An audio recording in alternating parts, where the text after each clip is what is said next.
one goes forward and which No, one goes I back? mean that's sorry. I was myself trying to. Was it like Mass Hope? We've been to Mass Hope for a while. This is forward. No, that's not there. Mass Hope. I know we used to go 5 years All ago. right, let's gather around. Anyway, we'll connect more later. It's kind of hot up here.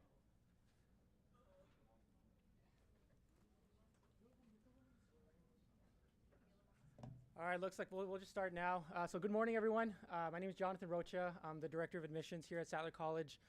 Welcome to our campus, and thank you all for traveling from afar and from nearby. I know we have some people who crossed the Atlantic, so big kudos to you. And then we have several New Yorkers here in the room. Can we hear for New York? Yeah, thank you all for coming. We have a pretty full day for everyone. You should have picked up a schedule for the day. We're actually combining our open house with our Therefore Go conference today for the first time. The open house will just occur in the morning of today and tomorrow, and then the Therefore Go conference will start at 10:30. So right now we'll do a quick presentation about the history of the college and then some of our distinctives, and then that'll be followed up by a quick tour around our campus, and then Therefore Go will start. So one of the unique things about, let's see here. Someone explain to me how to use this. Yes. It's on and still not working. But it's okay. I can say what I need to say.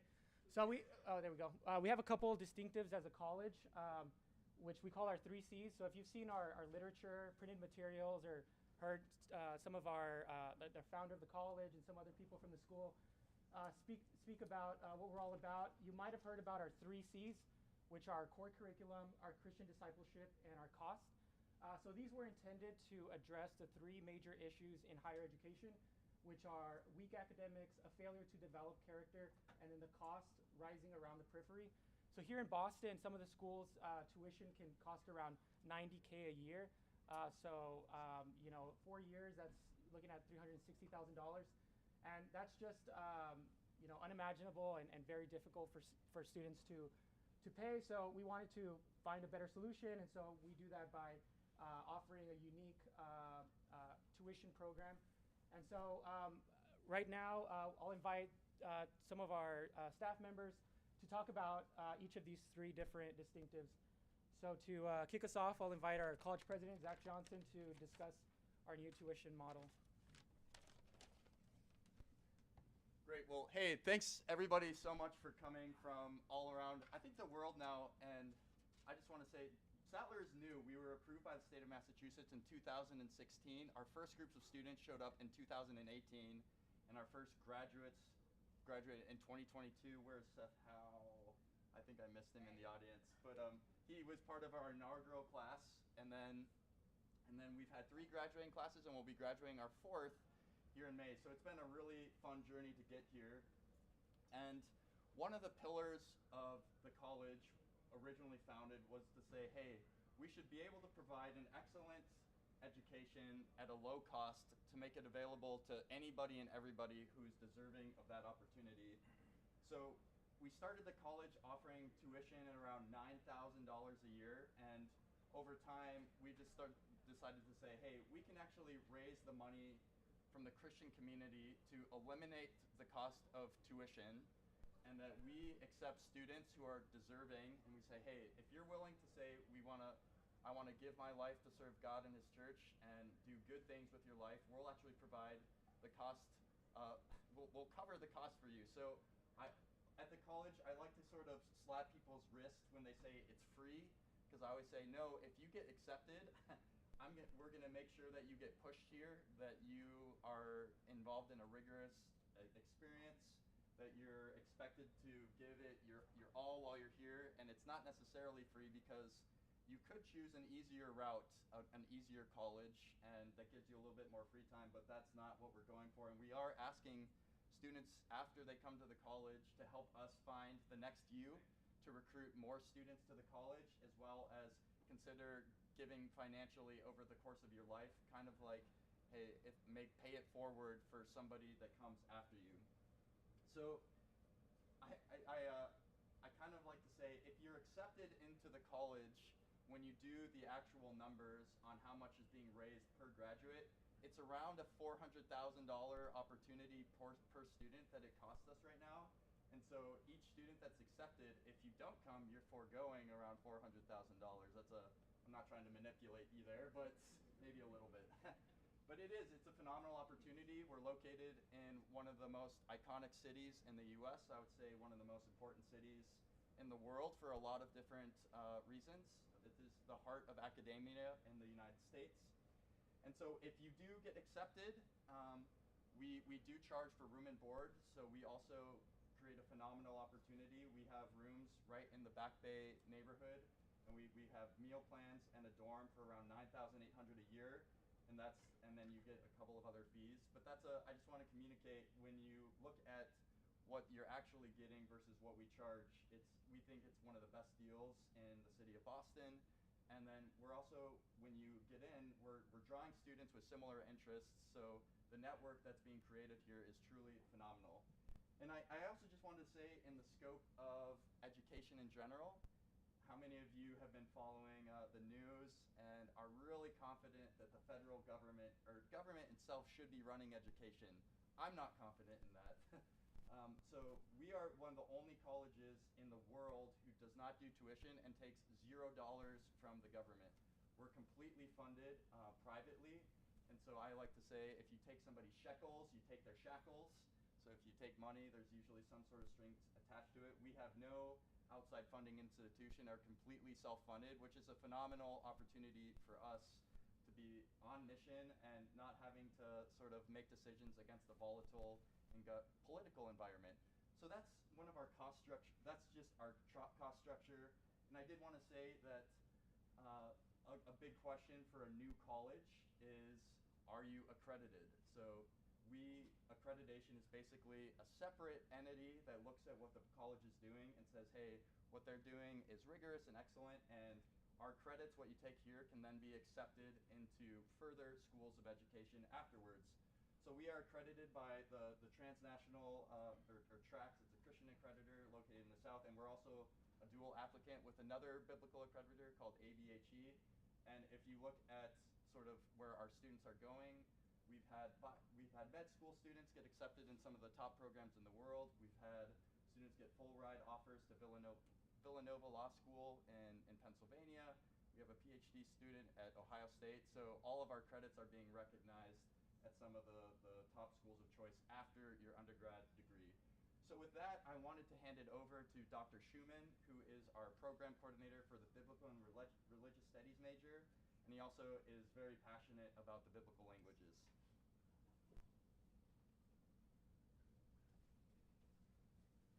Yes, my name is Jesse Schumann, and I really want to welcome you to Boston and to Sattler College. I love this institution. I've been with Sattler College from the very beginning. So in 2018, when we had our first inaugural class, I was part of the inaugural faculty. And so I've seen it from the very beginning, and I stay here at Sattler College because I love the institution. It's an amazing opportunity. What you have to be able to discover is Sattler College a right fit for you. It's amazing that we're still looking at possibly an incoming class of about 20 to 30. And so don't miss on this opportunity. Tune in. So I'm talking here a little bit about our core curriculum. Our core curriculum is part of what all students take, regardless of major. You're going to take these classes together. At the beginning of your time at Sattler, your freshman and your sophomore years especially will be heavy in the core, not so much in your major specific classes. And one of the concepts that we have here at Sattler is that you have a cohort style. So your freshman year, all of your classmates, you're going to be taking these same classes together, especially your fall semester. You're taking all the same classes. That's huge for a number of reasons. One is to really develop the relationships between you and your fellow classmates. Your relationships are going to be strong here, developing friendships that you'll keep for a lifetime. Also, that these classes, they build one on top of another, that as you're in higher level classes, you can reference a reading, an assignment, an idea that you got in a previous class, and you'll know that your classmates know what you're talking about. So the cohort style, it builds relationships. It also fosters this idea of academic excellence. And so all students do this. There's a couple big parts to it. So the two main features of it are biblical and religious studies, so a Bible overview, Christian doctrines, and then Greek and Hebrew. And part of what I do at Sattler is overseeing the Hebrew program. And I've taken it upon myself. I realize students come in and Hebrews may be one of the things that they're most scared of. I take it as a challenge to make Hebrew class one of the most enjoyable classes that you'll take at Sattler College, and also a really beneficial class that you'll take at Sattler College. And so the other thing would be our humanities classes.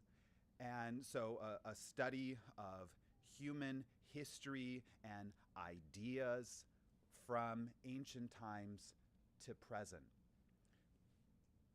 That would be another huge part of our core curriculum.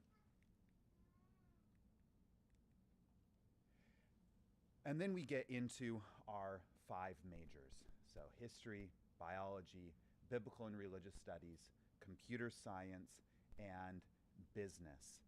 And then as well, we also have our 1-year certificates. A 1-year certificate in biblical and religious studies, a 1-year certificate in liberal arts. And we see our 1-year certificate as fulfilling 2 functions. One is those who truly know that they're coming to Sattler for 1 year. You have space for 1 year of study, kind of get in, get out, and be benefited, be equipped for service to the kingdom. The other is a 4-year commitment. Sounds like a lot. And so how about you try out the certificate program? You will get a consistent knowledge base. You'll accomplish something, as well as if you see, hey, I can do this. I succeeded at it, as well as, hey, I'm already a quarter of the way done. You transfer in all those credits into the BA program, and you can finish a bachelor's degree in 3 more years. We talk a lot about academic excellence and relational discipleship. So I am talking here a little bit about academic excellence. Dave and Christy, when they come up, they'll be talking about the relational discipleship here at Sattler College. And the academics here are rigorous. So 2 things. One is you can do it if you apply yourself. So I don't want to scare you off too much, but I do want to prepare you for what you are going to encounter here. You are going to be pushed by your professors. You're going to be pushed to schedule your time, to apply yourself, to grow and develop in your time management, in your study skills, in your test-taking skills, in your paper writing skills. You will be pushed here. And if you're willing to be pushed, and if you're eager to succeed, you will have all of the support here for you. The professors, the upperclassmen, the support staff, we have everything for you. We're a small institution. We will know you. And so, but you, you do need to apply yourself. In my classes, I talk about how it's my responsibility to set the bar of this is what I expect of students, but it's also my responsibility, having set the bar, to be able to get students over the bar. And so think of it kind of like a high bar jump, but it does need to be a synergistic relationship. We both need to be working. I, as a professor, we as professors can't throw dead weight over a bar.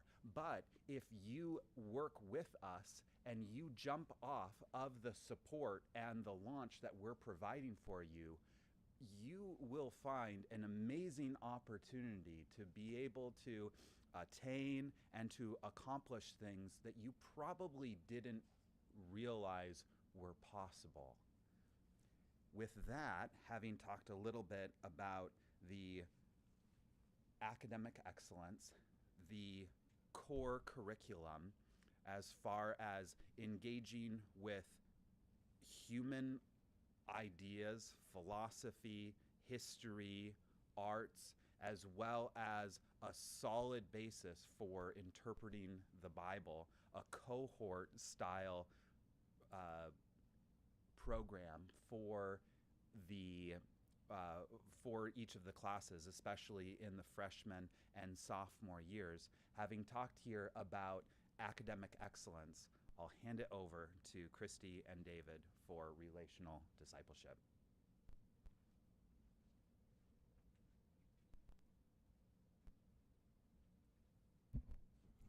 Good morning. Welcome to Boston. Welcome to Sattler College. My name is David Glick, and I serve here as the co-director of student life alongside my colleague, Miss Christy Mast. And so together we're responsible for student care and discipleship here at the college. And so I'll share a bit about our last C, Christian discipleship. But you should know, if you have any questions about the discipleship program here or about what it's like to be a student here, you can hunt Christy or I down today.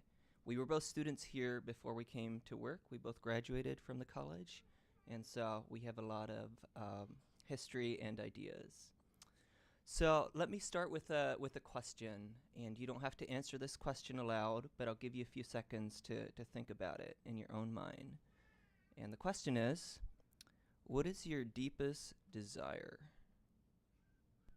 What do you most want?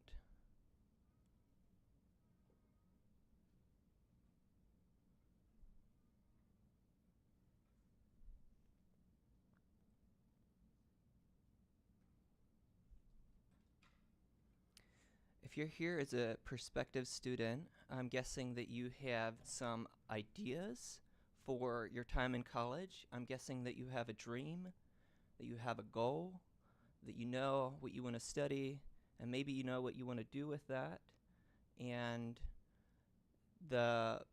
maybe you want to be a doctor, maybe you want to be a school teacher, maybe you want to be an engineer.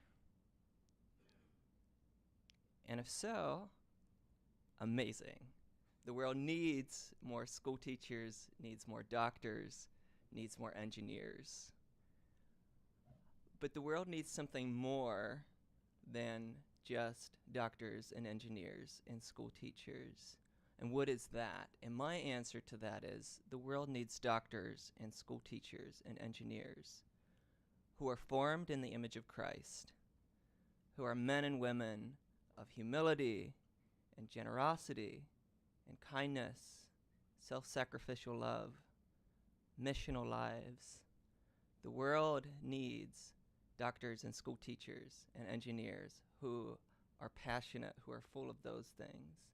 I'm guessing that when you answer the question, what is your deepest desire, that some of those things were included in that. That your answer was not just about the degree that you would hope to get. And if so, I would say to you, you are very welcome here. You will find here a like-minded community. You will find here other people who are excited about those things. You will find here a great place for those passions to be honed and for you to practice the things that you're excited about. If that is not you, that is okay. But you should know that that is the heartbeat of this school, that it's the heartbeat of our professors, of our student body, of the programming that we do here. That is why Sattler College exists. And you should know that.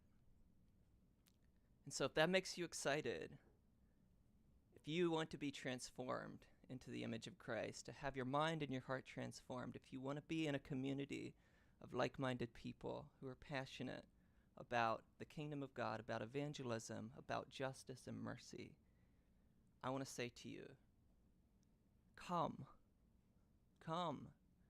and study alongside other young men and women who are also excited about those things. Come and study in a community that is about those things. Come, bring your passions, bring your giftings, and come and be transformed, come and be equipped for a lifetime of service. And with that, I'll give it to Miss Christy Mass.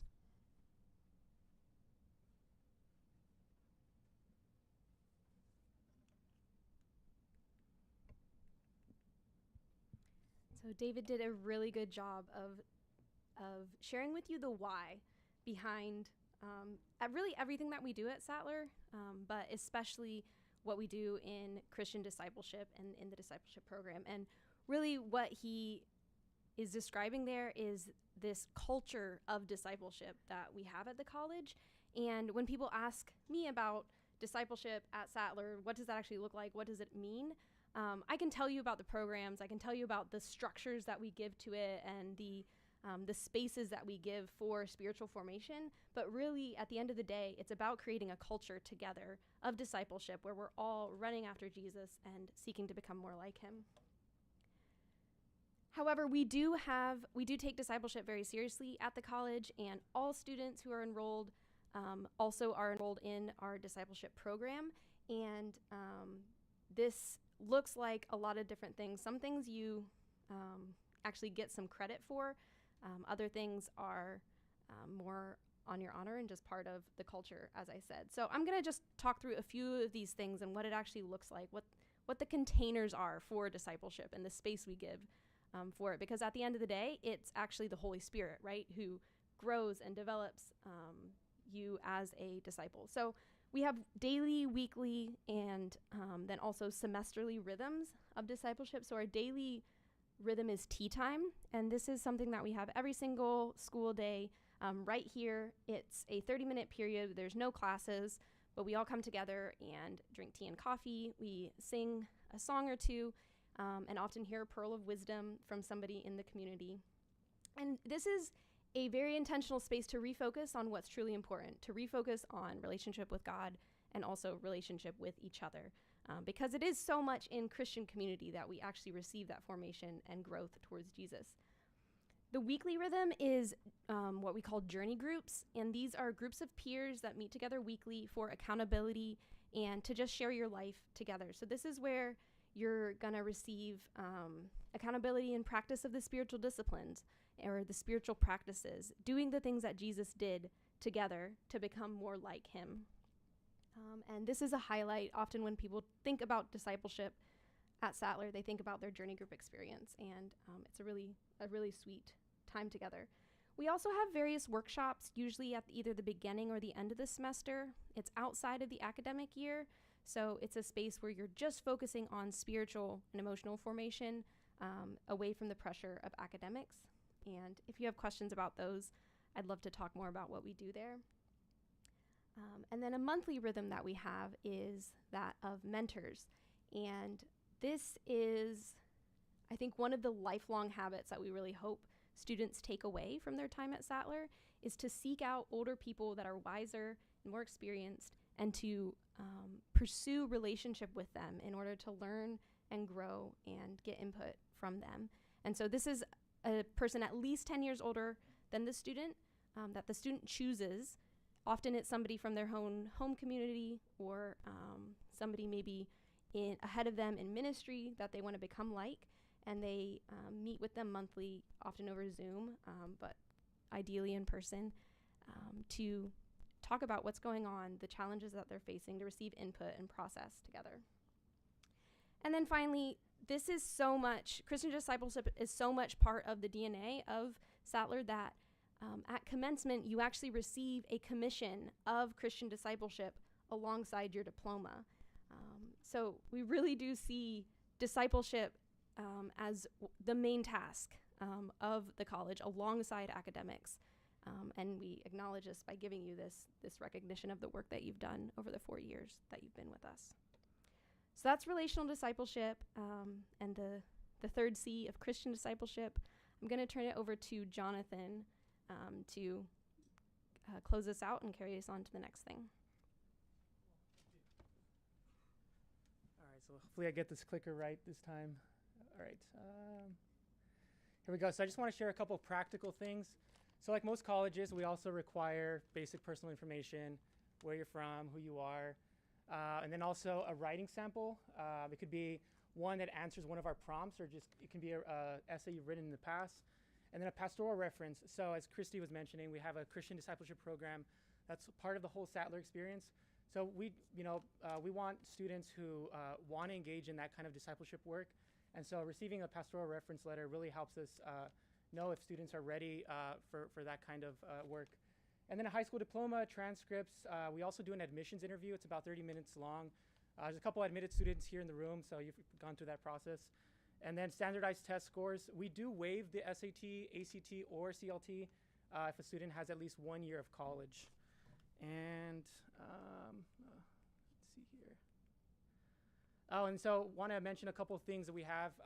You all are already here visiting our campus, but if you know someone who would be interested in Sattler, we also host this event called Sattler for a Day every Friday, and also during the week where students can come and meet other current students, faculty, and staff. Then we have an event coming up in the summer called Discover Boston. This is for high schoolers who want to get a feel for what college is like during the summer. And so we'll do like tours around Harvard and downtown Boston. And then we have more information on our website. Let's see here. I guess that's the last slide. So 2 more kind of practical things. Next, we're going to be doing a campus tour with our Director of Student Services. He's our in-house tour guide. He's in the room back there if everyone can take a quick look. Wave at David. And then the other kind of practical thing is tomorrow is day 2 of the open house. The founder of the college is going to give a presentation on why the school was founded in Boston specifically. So we'll do a Christian history tour, and we're also having lunch. So if you're around for Saturday at 12 o'clock, let us know. Let me or Claudia know. Claudia Martin is the admissions counselor. So let her know if you're going to be around so we can RSVP for lunch. Yeah, quick show of hands. That works. All right, we'll start on this side of the room. 1, 2, 3, 4, 5. Wait, no, 1, 2, 3, 4, 5, 6, 7, 8, 9, 10, 11, 12, 13, 14, 15, 16, 17, 18, 19, 20, 21, 22, 25, 26, 27, 28, 29. Any back there? No? All right, 29. Yep. Give or take, yeah. And I guess we'll have some vegan options. Quick show of hands for vegans in the room. No? Okay, we have 1. So 28 and then 1 vegan. Sorry to single you out. So that's about it. We'll start at 10:30 for Therefore Go, and we'll start now for the campus tour. Thank you. Oh, go ahead, yeah. Go ahead. All right, again, and then we usually do like a question and answer session, but since we're doing it quick today, make sure if you have a question to track down somebody at the college. We'll be happy to either answer it ourselves or to point you to the right person. I'm just going to close us in prayer before the campus tour. Let's pray for the day. Father in heaven, I thank you so much for protecting everybody as they traveled here. I think about all the college-age students in the room making big decisions about how to equip themselves for their passions. Lord, we know that you have given us callings, and we know that you give us dreams and desires for a reason. I pray that if it is your will, and also that if it would bring you glory, that they could come and figure out if they would come here and study at Sattler. I pray that this day would bring clarity to them, and that just even if it doesn't, that you would continue to guide them in all the decisions they make. Thank you for the parents in the room and all of the many years investing in their children. I pray that this day could also bring clarity. We love you, and we pray for a glorifying day in the name of your son, Jesus. Amen. Amen. All right, so the tour begins right here. Yes. All right, so everybody can gather around. I can talk loud, but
Testing, testing.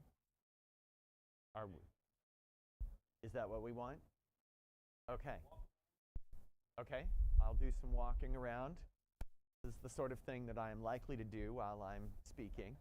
So I will just keep, I can just, okay. And it's, yeah, will there be a feedback zone? Okay. Yes, that's where I'd start getting a feedback loop. Okay. Yes, I hear. That's really nice. Like, I don't hear myself except when I start getting close to those. Okay.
right, let's gather around.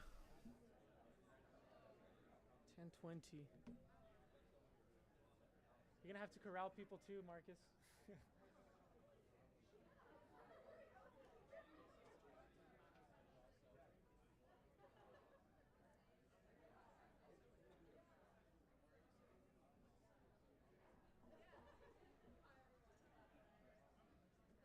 All right. 2 minutes.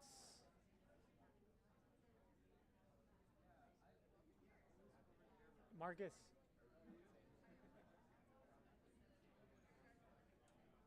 I don't know what the schedule looks like.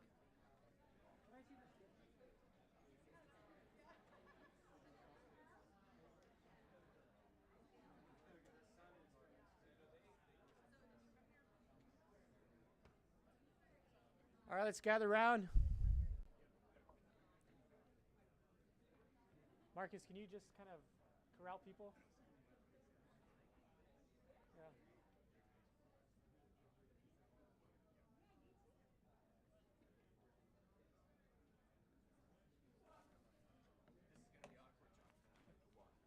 Oh, it's okay. It's okay. Yeah.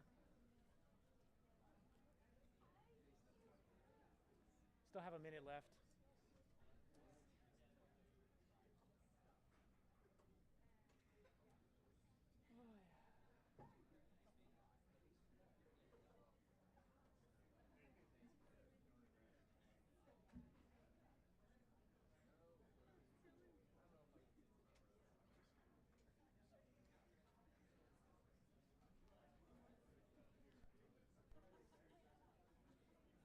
We're waiting for Zach.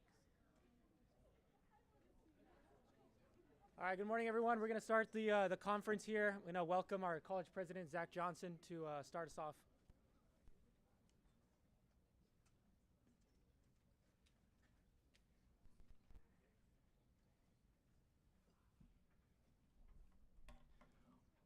I'll wait a few minutes for everyone to find their seats. So I wanted to say a few words about Therefore Go and sort of the origins of why we're here today. So we actually have the college founder in the audience, Dr. Finney Caravilla, so maybe everyone can give it up for Dr. Caravilla.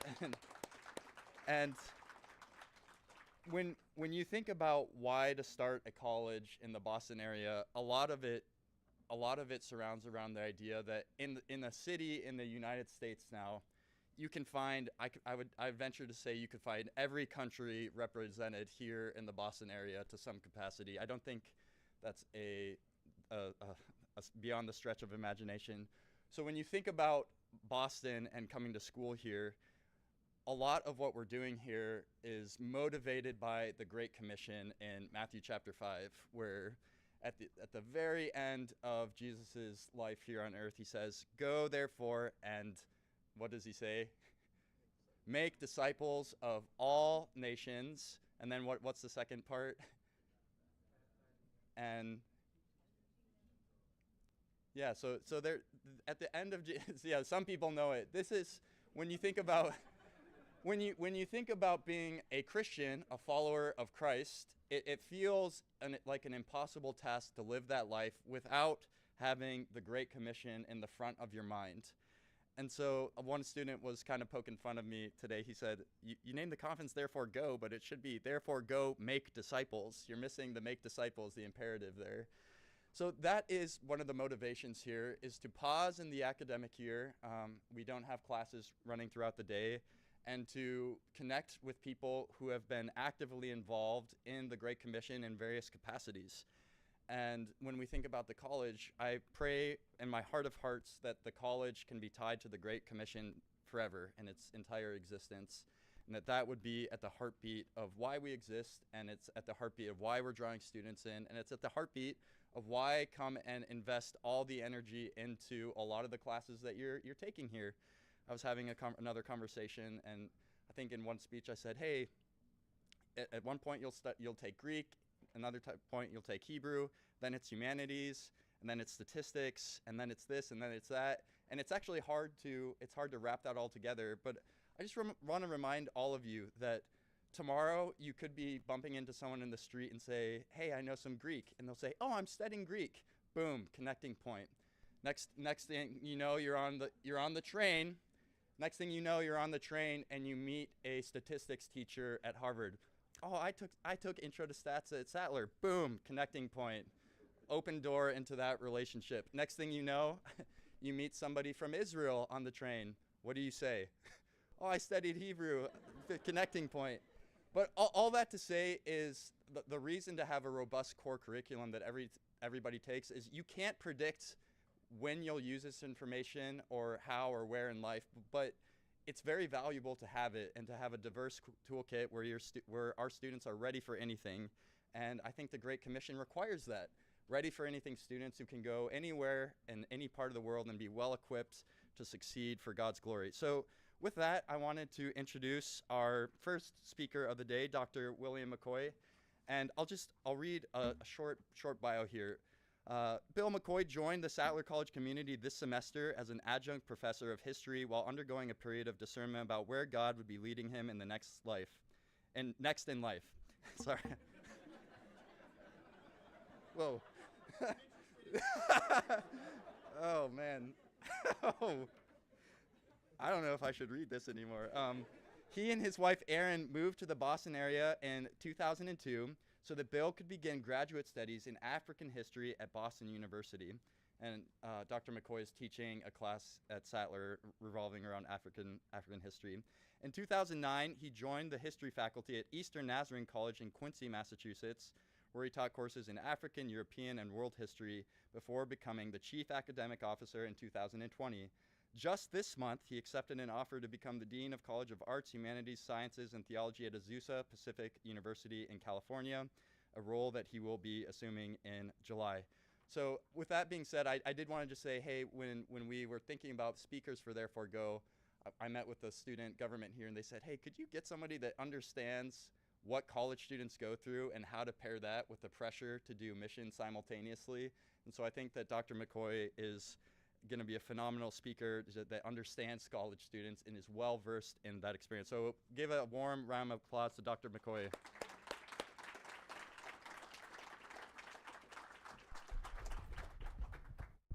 Good morning, everyone. Marcus, is the audio working the way we'd like it to? That's good. It's such a high-tech system that I don't really hear it when I'm up here, and so I don't exactly know what's happening. But thank you all for this opportunity to speak with you this morning. To all of the members of the organizing committee who have put on this wonderful event today, I'm profoundly honored to have the chance to address you this morning, to share a little bit out of my own life, out of my own historical research, and out of the way that God, I think, has been leading me in this stage in my own journey.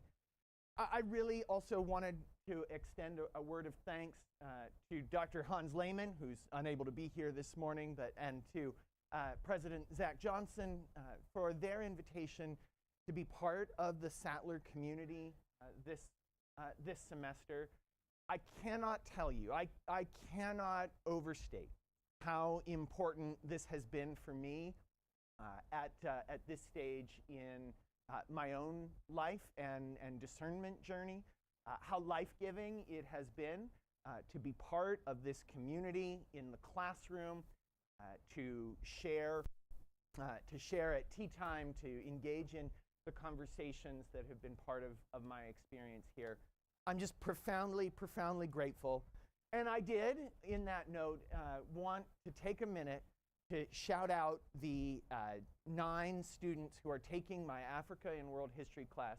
I see some of you. I don't see all of you, so if I realize that people skipped, that may have harmful effects the next time I grade. But Hadassah, Isla, Josh, Joshua, Conrad, Uriah, Elijah, Micah, Titus, really from the bottom of my heart, thank you so much for the good work you've been doing this semester and for the ways that you've enriched my life.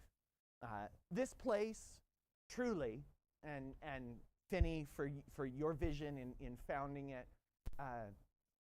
this place truly is a beautiful gift. And I hope that all of us can treasure it. When I got the invitation to address you all this morning, I accepted immediately, probably with less reflection than I maybe should have engaged in before I did so. But among the things that leapt out at me immediately when Claudia reached out and asked me if I would speak this morning was the fact that the theme of this year's conference revolved around this notion of ambassadors for Christ, and that the central text comes out of 2 Corinthians chapter 5, which has for a very long time been one of maybe my single favorite passage of Scripture in the whole Bible. And if you haven't, let me encourage you, and I don't imagine that you have, but let me encourage you to take a minute, sometime even today, during a break or this evening, after the conclusion of the events, to read through really 2 Corinthians chapter 4 and chapter 5 together, because read as a whole, they just tell a remarkable story about the work that God does in our lives and the way that flows out into the world around us, even as we live in and through and right in the midst of some pretty messy circumstances. And so I'm grateful for this opportunity to share a few thoughts with you this morning, to try, we'll see if I succeed or not, to weave together some reflections on those scriptures, a little bit of historical knowledge, and I hope some practical advice as well. So if you end up walking away from here going, that seemed like 3 separate talks, well, I apologize for that. That wasn't my intention, but you never know. If you have a phone, if you have a Bible, if you're so inclined and want to turn to 2 Corinthians chapter 5, let's hear the word of the Lord together, beginning at verse 14. For the sake of time, we'll not go all the way through. But in his letter, Paul writes this, beginning at verse 14. For Christ's love compels us. For Christ's love compels us because we are convinced that one died for all and therefore all died. And he died for all, that those who should no longer live for themselves, but for him who died for them and was raised again. So, from now on, we regard no one from a worldly point of view. Though we once regarded Christ in this way, we do so no longer. Therefore, if anyone is in Christ, that person is a new creation. The old is gone, and it's the new that's here. All of this, Paul says, all of this is from God, who reconciled us to himself through Christ and gave us the ministry of reconciliation, that God was reconciling the world to himself in Christ, not counting people's sins against them. And he has committed to us the message of reconciliation. We are, therefore, Christ's ambassadors, as though God were making his appeal through us. We implore you on Christ's behalf, be reconciled to God. God made him who knew no sin, who had no sin, to be sin for us, so that in Christ we could become the righteousness of God. This is the word of the Lord for the people of God. I love this passage. There's so much that I love in this passage. But I would invite us, first of all, to pause for a moment and ask ourselves about this sort of curious phrase with which I began. For Christ's love compels us. What does that mean? It's sort of a strange phrase, and in some other English translations, it even uses words like, for Christ's love controls us. And that's kind of weird to me. I don't know about you, but I don't really think of love as a coercive and controlling kind of act. I, in fact, would usually say that that's the exact opposite of what love looks like. So it's an odd phrase. It leaps out at me every time that I find myself reading this passage. What is it that is going on here? And here I think, we're helped by looking at that phrase and this passage in its entirety. What Paul is saying in chapters 4 and 5 as he wrestles with the strangeness, in many ways, of God's work in our world. That God, doing God's perfect work in the world, is completing that work in us, very imperfect people, and even more strangely, through us. That God is doing God's perfect work through very imperfect humanity. It's a really strange choice on God's part. But Paul uses this language about earthly tents and jars of clay and other kinds of images elsewhere in these texts to help us grasp what Conrad reminded us all yesterday morning in his Pearl, is that already and not yet quality of the kingdom of God as it enters into our world. And notice also that the context here does ultimately make it quite clear that the compelling nature of that love is not truly coercive in its operation. If it were coercive, if it were truly controlling, there would likely be no need to implore anyone to be reconciled to God. God wouldn't really need to be making an appeal to us or through us. Rather, it is the love that is experienced by Paul and by all of us as believers that transforms us inwardly, so that, as he says in verse 15, so that we no longer live for ourselves, the way that is, of course, customary in the world around us, but that instead we live our lives for the one who died for us. And notice also the way that Paul, as he works his way through this text, can't help but keep coming back to God's action in all of this. The way that it is, he continually is making this reference to it being God's ultimate work that is happening through us. The phrase at the end of the chapter there, right? That God who made him who had no sin. That it is God doing this work of reconciliation in the world around us.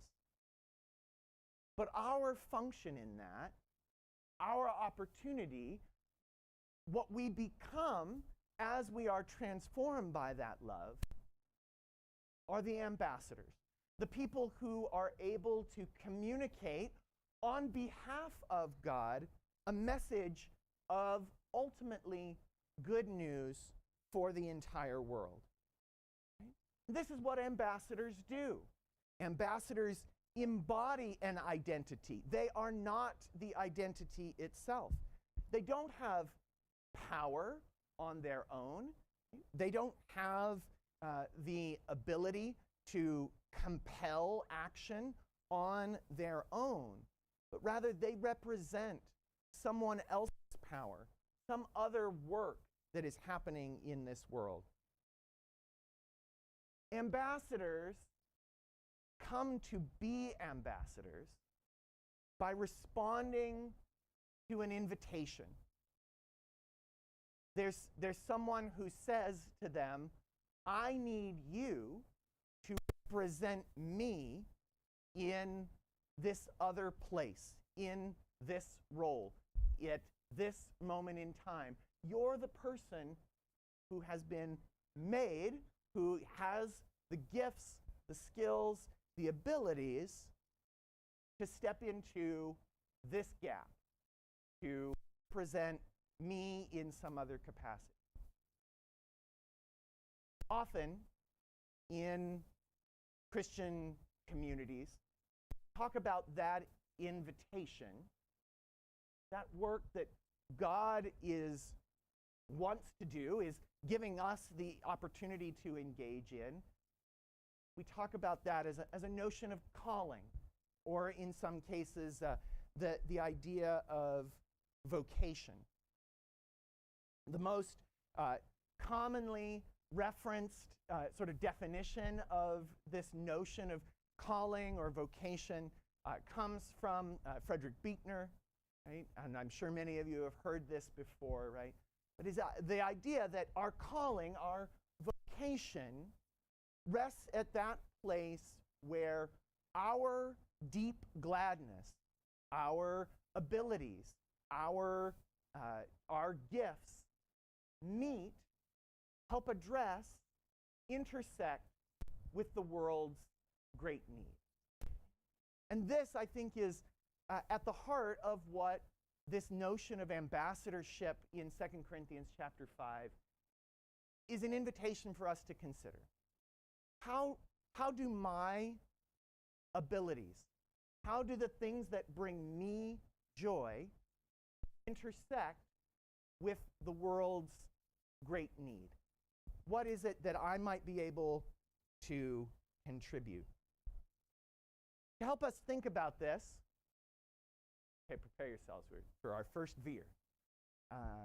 I'd like to introduce you to some people who are in ways role models and heroes of the faith for me that I have learned about in my own historical research, and would like to share with you some of their stories as an illustration of what this calling played out in meeting the world's needs can look like.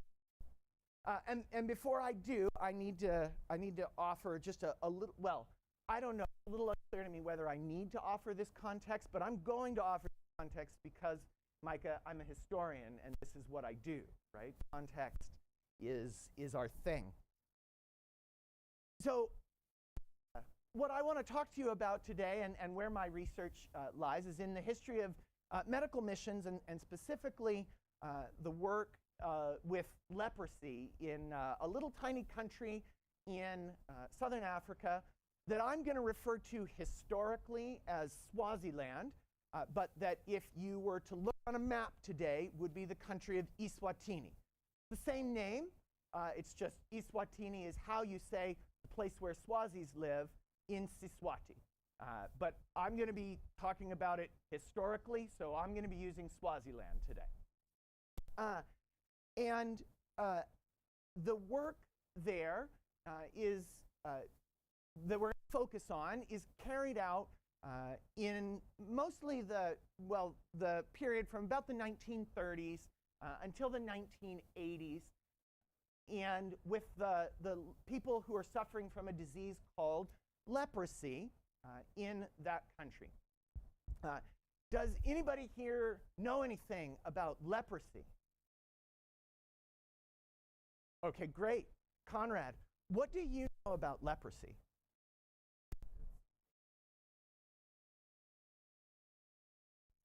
Okay, great. Did everybody hear what Conrad said? He said it's some sort of disease that makes limbs and fall off, right? That you lose your fingers. Does anybody know if that's right? Yes.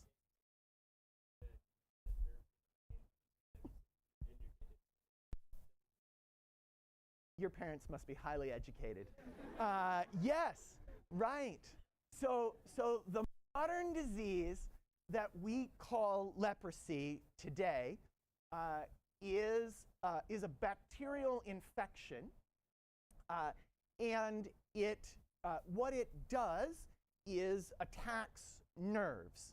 It damages nerves, and so as those nerves atrophy, your fingers, your feet will often become susceptible to injury that results in disfiguration and maiming of various kinds, right? So what you said, Conrad, is accurate and is certainly a very common perception, but there is often this kind of misunderstanding about how it is that people lose limbs as a consequence of suffering from this disease. So leprosy is, it also, I should say, attacks nerves. It also pretty commonly causes problems like blindness for people. So here's another question. How do you get leprosy? How do you contract leprosy? What's that? Close contact. Close contact with someone who has an active infection. This is true, right? It is transmitted person to person. But here's the thing that maybe you don't know, and that is often missed because of, well, I'll say more about this in a second. Most of us in this room could live our whole lives in the same home as a person who had leprosy, and we would not. It is not, despite many of the sort of common conceptions, it is not a highly transmissible disease. It is transmitted person to person, but it's usually transmitted from a person with an active case to someone who has prolonged exposure to them, who has some other vulnerability in their immune system, right? So these are important things for us to recognize. But there's something else that we need to recognize that's especially important for the story we're telling, which is, of course, that in the Bible, you read a lot about people with leprosy, don't you? Right? You can all think of stories, right, of people who had leprosy from the Gospels, and there's a lot of this in Leviticus, etc. And it may be in your minds, you're thinking, well, people who had leprosy were kept outside the towns, and they had to live in isolation, and they were kept apart from the population. They were unclean in Jewish culture, and there's all these dynamics. And there's important thing to know, one important thing to know, is that the diseases described in Scripture, which obviously we only have a kind of imperfect understanding of, are probably not the same illness that we refer to as leprosy today. It's probably a range of other kinds of skin conditions, some of which were likely more easily transmissible. But you are also probably aware that because there's so much attention to this, and because there are so many quite significant stories about Jesus in particular and his encounters with people who had leprosy, that it develops a really profound kind of resonance in Christian communities over the long haul. And we're going to be in the 20th century, but there's a long history of Christian concern about and interest in and misunderstanding about leprosy that is tied in many ways with this kind of biblical tradition. It's important for us to acknowledge that in Matthew chapter 10, when Jesus sends out the 12 disciples as ambassadors out into communities around him, in Matthew's telling, one of the instructions he gives them is explicitly to cleanse those who have leprosy. Right? And this biblical connotation plays an important role in kind of the longer history of Christian missions and people's engagement with the disease of leprosy. And so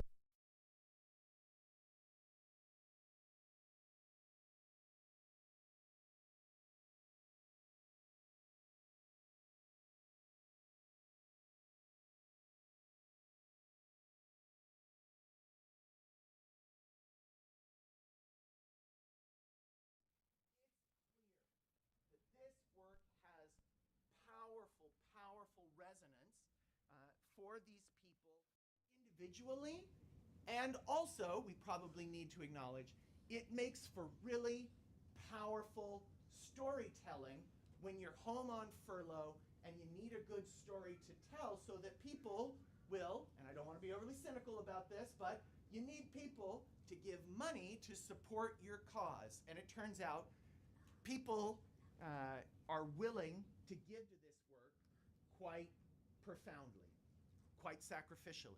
And I apologize.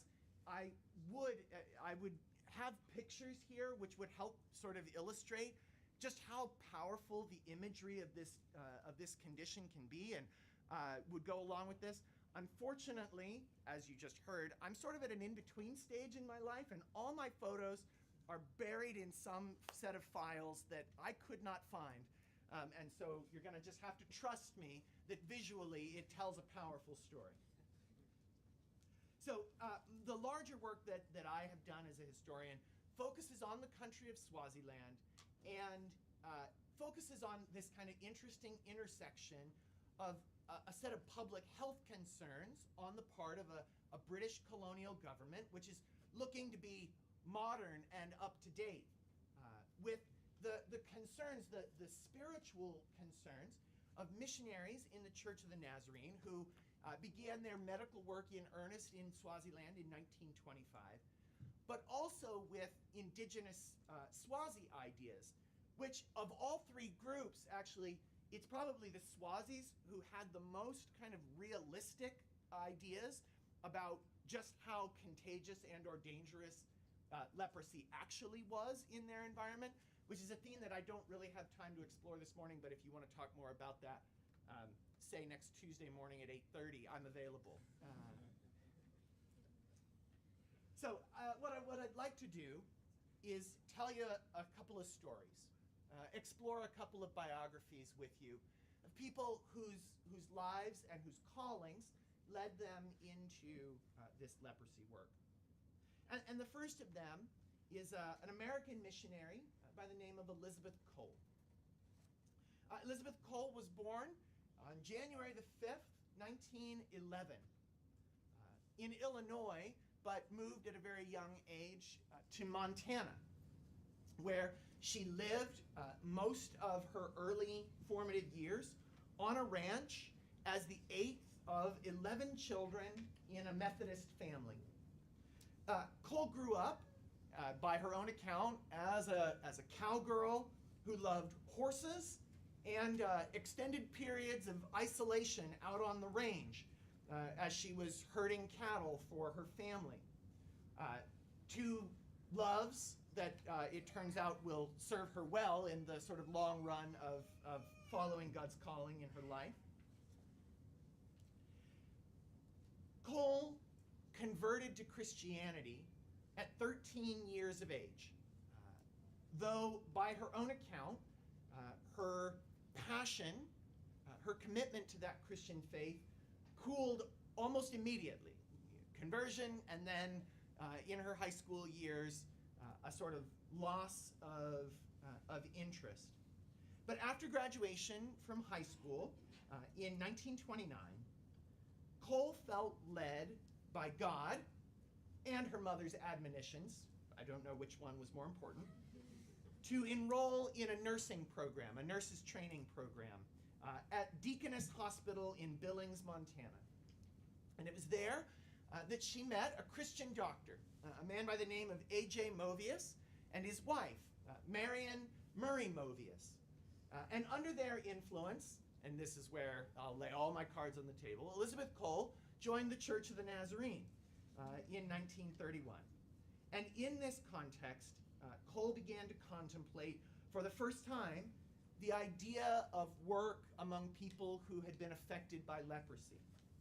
She wrote in a later letter, she said, "A short time after joining the Church of the Nazarene, the Lord let me see that poor patients with foul diseases that could not be cured," which I will say was true of leprosy there was really no effective medical treatment, who could not be cured, had very receptive hearts. I thought of the leper people and wondered if Jesus would ever let me go to them. Feeling a clear inclination, feeling a sense of guidance in this direction, Cole enrolled at a Bible training school in neighboring Washington State, where in April of 1934, she experienced an event that she would later identify as her truly definitive call to missions, and specifically to the work with leprosy patients. And so I'm going to quote from her extensively here just for a few minutes, because this story figures so prominently in her self-identity. "I was having my quiet time when suddenly the room seemed light, and light went clear through my whole body. I knew that Jesus was beside me, that I was his child, that he wanted me to go to the lepers, that he would go on before, and that I need never doubt again. This was not a dream, imagination, or fanaticism. I know even plainer than I know I'm writing that Jesus called. Again and again since that evening, tests have come. People have said that it would be impossible for me to go and have begged me not to even think about it. They've offered me permanent positions with high wages. But always when I look through and behind these things to Jesus, they are small. Over and over, people say, 'Why do you go there when the fields are so white in your own city?' And the only answer that I can give is this: Jesus called me. And to me, that answer is enough." Within 1 year of this experience, Cole had applied for missionary service with the Church of the Nazarene, explicitly seeking an assignment in Gazaland, a province of what was then Portuguese East Africa, what is today the country of Mozambique, where she knew that the Church of the Nazarene had recently inherited a mission station from the Methodist Episcopal Church, and that it included a leprosy colony that the mission was operating jointly with another organization called the American Mission to Lepers. To her disappointment in her initial application, the denomination felt that it more urgently needed to address staffing shortages at its hospital in Swaziland, probably because the American Mission to Lepers was providing the support for the work in Gazaland. And Cole accepted this assignment after a period of prayer for discernment. She said this: "I feel that even though I do not go to the leper people immediately, I'll be going the first step of the way. It's all in the Lord's hands." And I appreciate this spirit on her part, and I want us to be mindful of it as we contemplate this notion of calling, right? That she was prepared to accept a kind of incremental exploration of how this would work in her own life. Cole first arrived in Swaziland in August of 1935 and ended up serving the first 13 years of her missionary career, based primarily at the Raleigh-Fitkin Memorial Hospital in Bremersdorp, what is today the town of Manzini.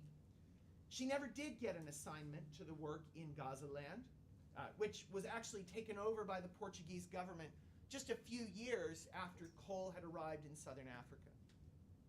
In Swaziland itself, Cole found some limited opportunities to engage with people suffering from leprosy at a small settlement that the government had created 2 or 3 years before she arrived. and it was not too far from the hospital in Manzini. But the opportunity to live fully into that call, to make the work among people suffering from leprosy would not be her daily reality for some years. There were a number of times that it appeared to be close, only to be delayed for any number of reasons, usually budgetary. As a result, it was not until 1948 that she had the opportunity to step fully into that calling from God. And in that year, when the Church of the Nazarene signed a memorandum of understanding with the British colonial government in Swaziland to take over the day-to-day operational management of a brand new leprosy colony and hospital site called Imbaluzi, where the government had spent the last 4 years constructing on a mountaintop in northern Swaziland.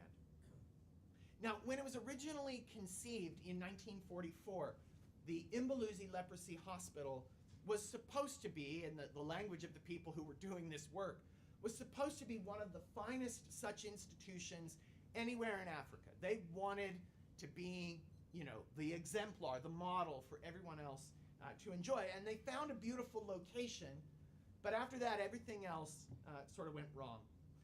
Relatively flush with cash in 1944 from the Colonial Development and Welfare Fund that had been created by Britain as a way of stimulating global economic growth to try to recover from World War II. The colonial government had set aside 1,000 acres of land on 2 neighboring mountainsides located a little ways outside of their administrative capital at Imbaban. But as the next 4 years unfolded, challenges abounded and the money continuously ran short. The construction of a road through these relatively rugged mountain areas to reach the site proved difficult. Labor was hard to organize for the work for, again, a whole host of reasons. Budget cuts meant that the envisioned hydroelectric dam that was supposed to run on the stream on the site was delayed for nearly a decade after the opening. Telephone service took even longer to reach the site. It was a truly beautiful, idyllic site. It's one of the most beautiful places I've ever been in the whole world. But they're exposed mountaintops where they're doing this construction, and Swaziland seasonally has pretty violent lightning storms. So several of the buildings in the first few years suffered damage as a result of the decision to eliminate lightning rods from the construction budget to try to save money.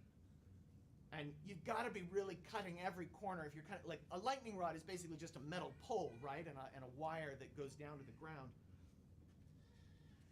But it was those same budgeting challenges, those same issues, that opened the way for Elizabeth Cole to step fully into the calling that she felt from God all those years before.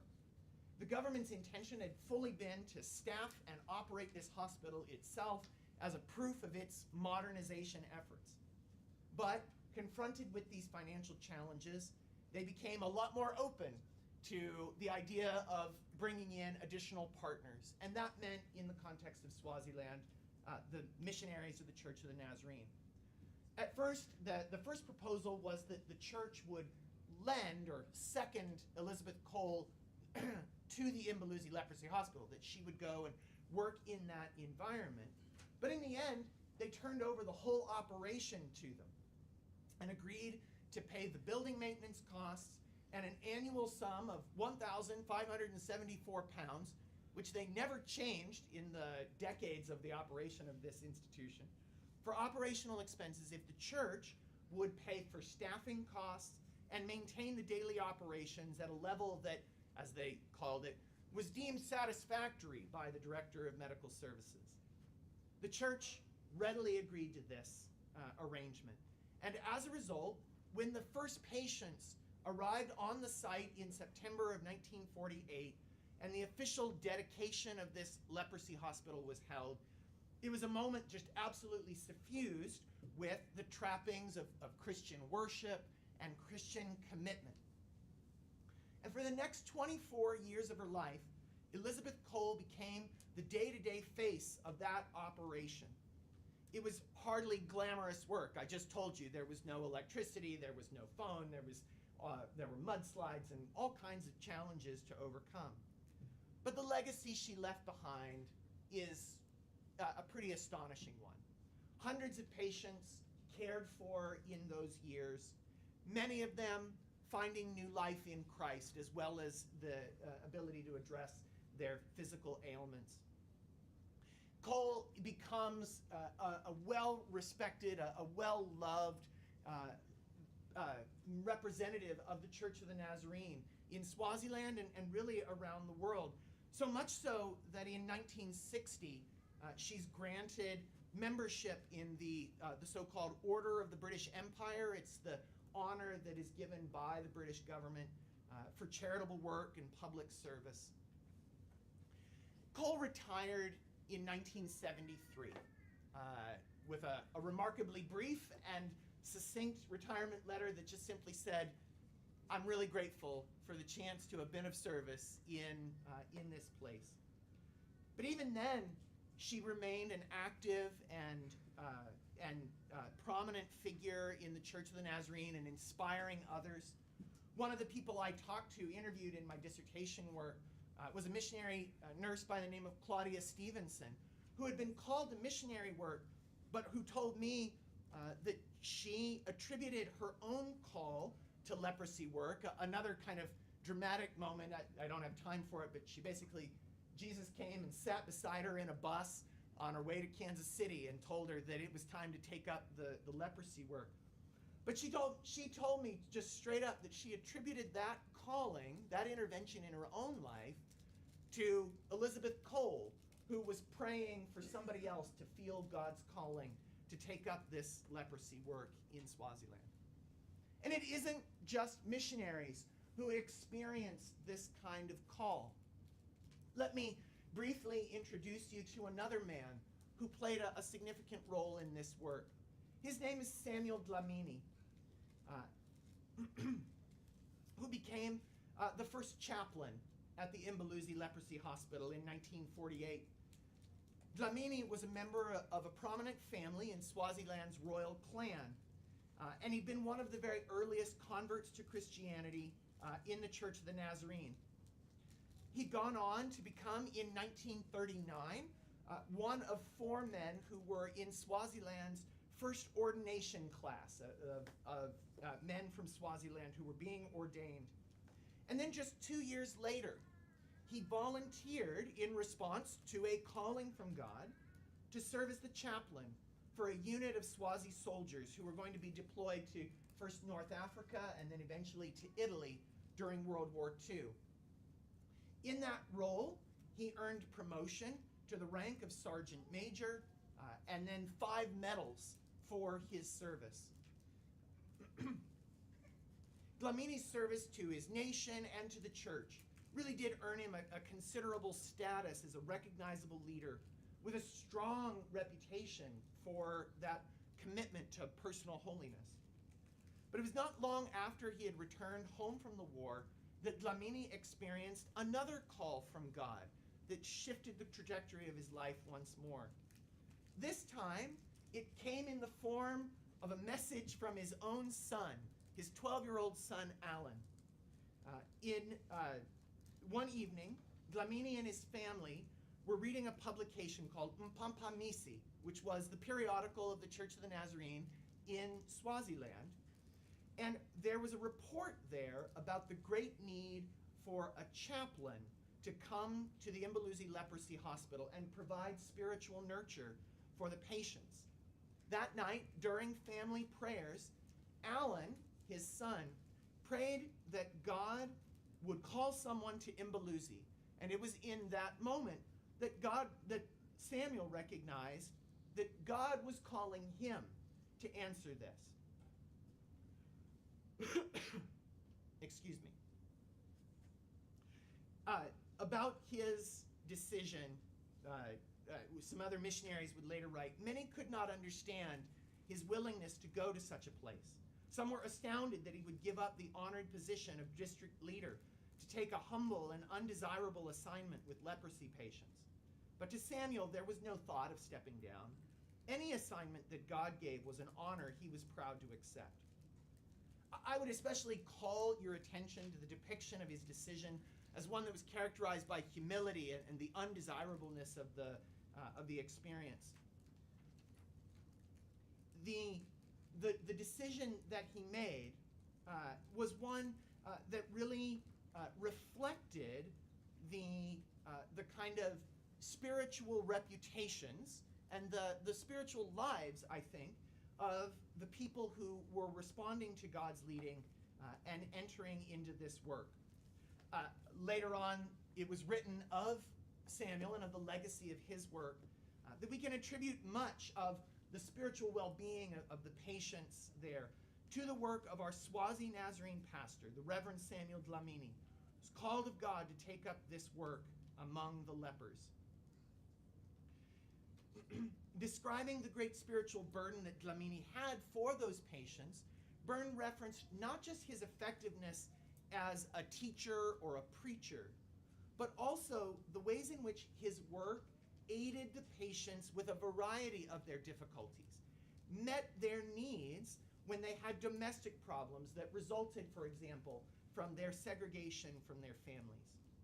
And though our ability to understand the details of those circumstances is limited, the description is really evocative, I think, of Paul's vision of the believer as the ambassador of Christ, conveying and working out a ministry of reconciliation in the world. Oh, thank you. It's really that obvious, huh?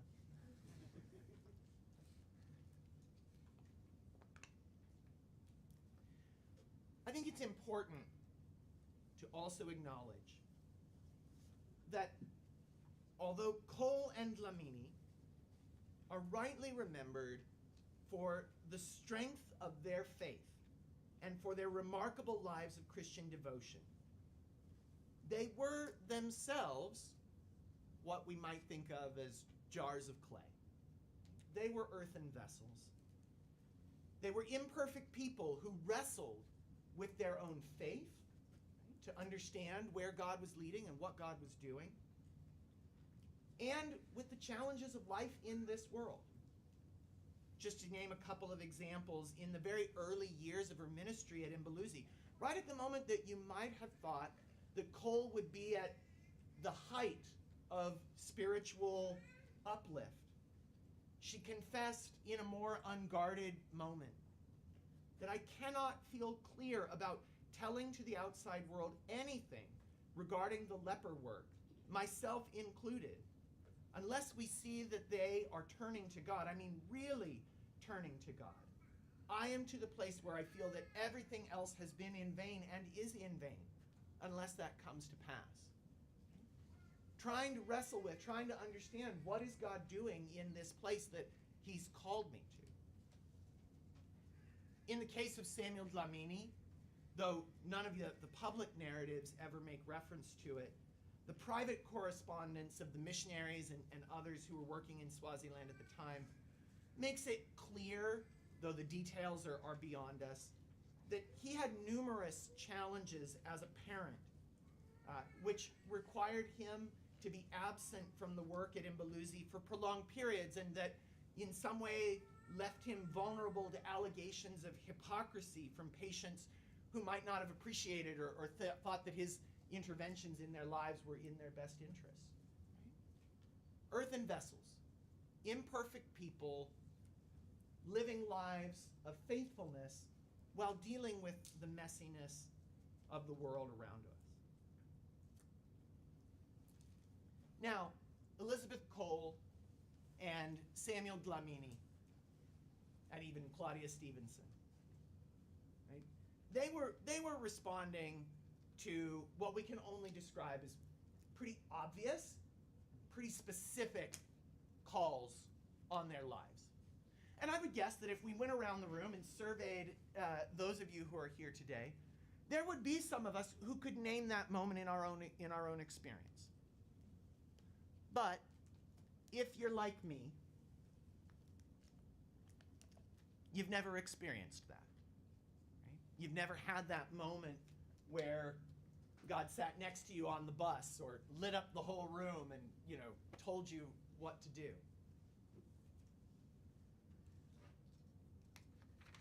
As was mentioned in my bio at the beginning, as those of you who are here who were when I shared the pearl at the beginning of the semester, I've been living with this very much myself over the past few months, trying to discern what it is that God is calling me to do. What does that look like at this stage in my life? And have the things that I'd understood about myself,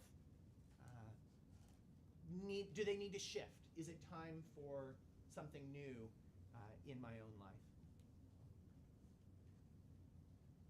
So, if you haven't experienced that moment of profound, miraculous, super specific call on your life, I'd like to offer this encouragement. You can still experience and live into God's calling on your life. This is the beautiful thing about that work that God does in us, that the love that compels us isn't just for people who get the supernatural calling. So here, as I close, are a few steps that I would suggest for you as a path to hearing God's call for your own life. First, start with those things that are universal. Start with the things that you already know that God calls all of us to do. Maybe you've read Micah 6 lately, and you know that God wants you to do justly, to love mercy, and to walk humbly with your God. It's a great place to start. Maybe you recall that Jesus told us that there are two great commandments, right? To love the Lord your God with all your heart and soul, mind, and strength, and to love your neighbor as yourself. Those are pretty far-reaching, pretty profound instructions. So start there. Start with asking yourself, what do I need to do justly and love mercy and to walk humbly with my God? Secondly, let me encourage you to pay attention to what's happening inside of you. It's one of the remarkable things about the life of Christian faith, Christian commitment, that God's working out of that calling usually is expressed in our hearts and lives by the things we feel, by urgings and instincts that lead us in a certain direction. Beyond that, practice listening for the voice of God. Make sure that you find time, right? Well, the hardest thing about this is that we live in a world that so easily fills our soundscape at every moment of every day. Somewhere in there, we have to make the decision that we are going to commit ourselves to listening for the voice of God in prayer and meditation. Fourthly, and this community is a great example of how to do this, surround yourself with the community of faith. Look for mentors and role models in your church, in your college, in history. You should all change your major to history after this. Look for those role models whose faith clearly shows through to you in daily life. It's pretty rare that those people are going to be found on TikTok. It's pretty rare that they are going to be social media influencers. That's a pretty sure way to have your role models let you down. But finding people around you with whom you can engage in conversation, from whom you can see what a life of faithfulness looks like, that's a great gift. And of course, look for that alignment. Look for that alignment between those things that bring you the greatest joy, your deep gladness, and the world's need. The place where the things that bring you joy can address the world's need. I hate to break it to you, but I'm reasonably convinced that God's calling on none of your lives is exclusively to become a multimillionaire. That there is no calling of God to become a multimillionaire. Some of you probably will become multimillionaires, but that's there. If that is the path that your life leads, it's there, not for you, but so that you can live more fully for God. That you can give up the life for yourself and turn that life to something else that meets the world's need. And above all, of course, don't be afraid.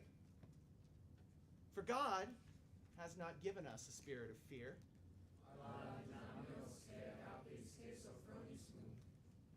Thank you.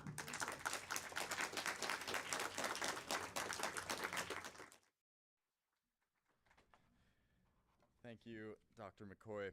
So right now we're about to break out into 3 different workshops. So if everybody will just, if you take a look at the program here on the second page, starting at 11:30 are a list of the morning workshops, and on the left is a little short bio about each of the speakers, and each of the locations will be broken out right here.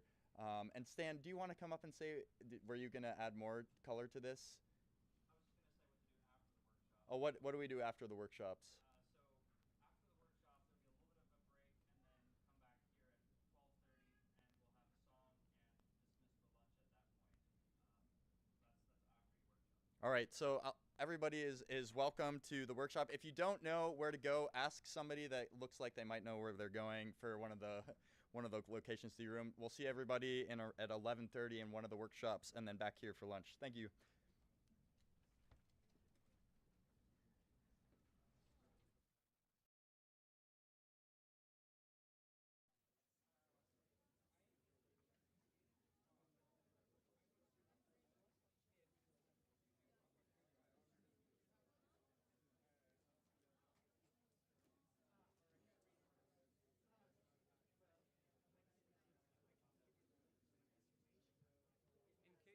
In case you didn't get the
have sound now?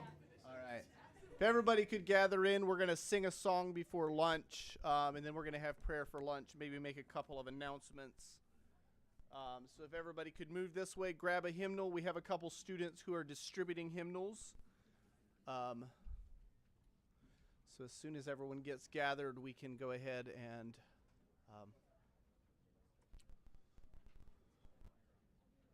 yeah, you can feel free. All right.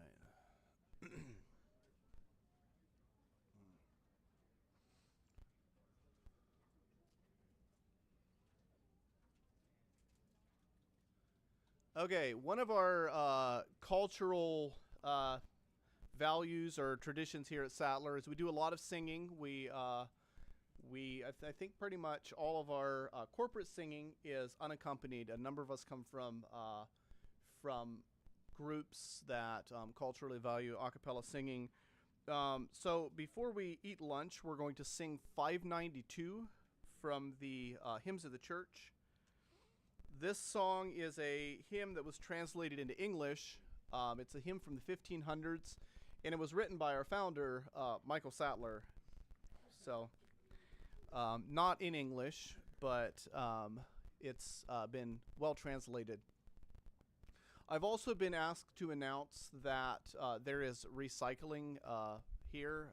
There's some initiatives to try to make our impact on the earth a little more friendly. And so if you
Good afternoon, everyone. If everyone can please make their way back to the Student Life Center. If everyone can please make their way back to the Student Life Center, we're going to start here in just a few moments. So throw away your trash, grab anything you need for the next portion of our conference. Thank you.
right, if everybody could slowly find your seats here. So in order to launch the afternoon session, I'm actually going to invite a member of our inaugural class, Seth Howe. Where did you go? Seth is going to introduce our next speaker. So everyone give it up for Seth Howe, class of 2022.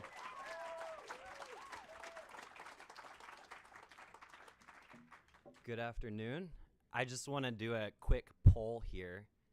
Raise your hand if you've been involved in the same community for 5 or more years. Just throw it up. Keep it raised 10 years, 10 years, 15 years. Keep it raised 20 years, 25 years. All right, we've got a few. That's awesome. My senior year in public school, my youth pastor introduced me to Shane Claiborne, and it ignited a passion in me for the city and gave me interest in teaching in the city. The year I graduated from Sattler, I was at a classmate's wedding in New York City and chatted with Dwight Knisley's son in the coffee line. And his son Isaac told me about their life in the city and the school and things like that. I was like, wow, that's amazing. So I went and attended their church the next day, and I believe Dwight had me over for lunch. And I was just blown away. These people living in these small houses and raising children, and the faithfulness. So we kept up a relationship for 2 years until I joined staff at Followers of Jesus School in Brooklyn this past September. But Dwight was a huge reason that I made that choice. I've been interested in teaching, but that particular school was very much because I saw a man who lives out the presence and values of Jesus in his neighborhood and has been doing it for 28 years. And that involves hospitality, having people live with him, having people over for meals constantly, and really just extending the love of Jesus in a community. So I'm excited to welcome him up, and I hope that we can all be inspired to run after Jesus with more vigor.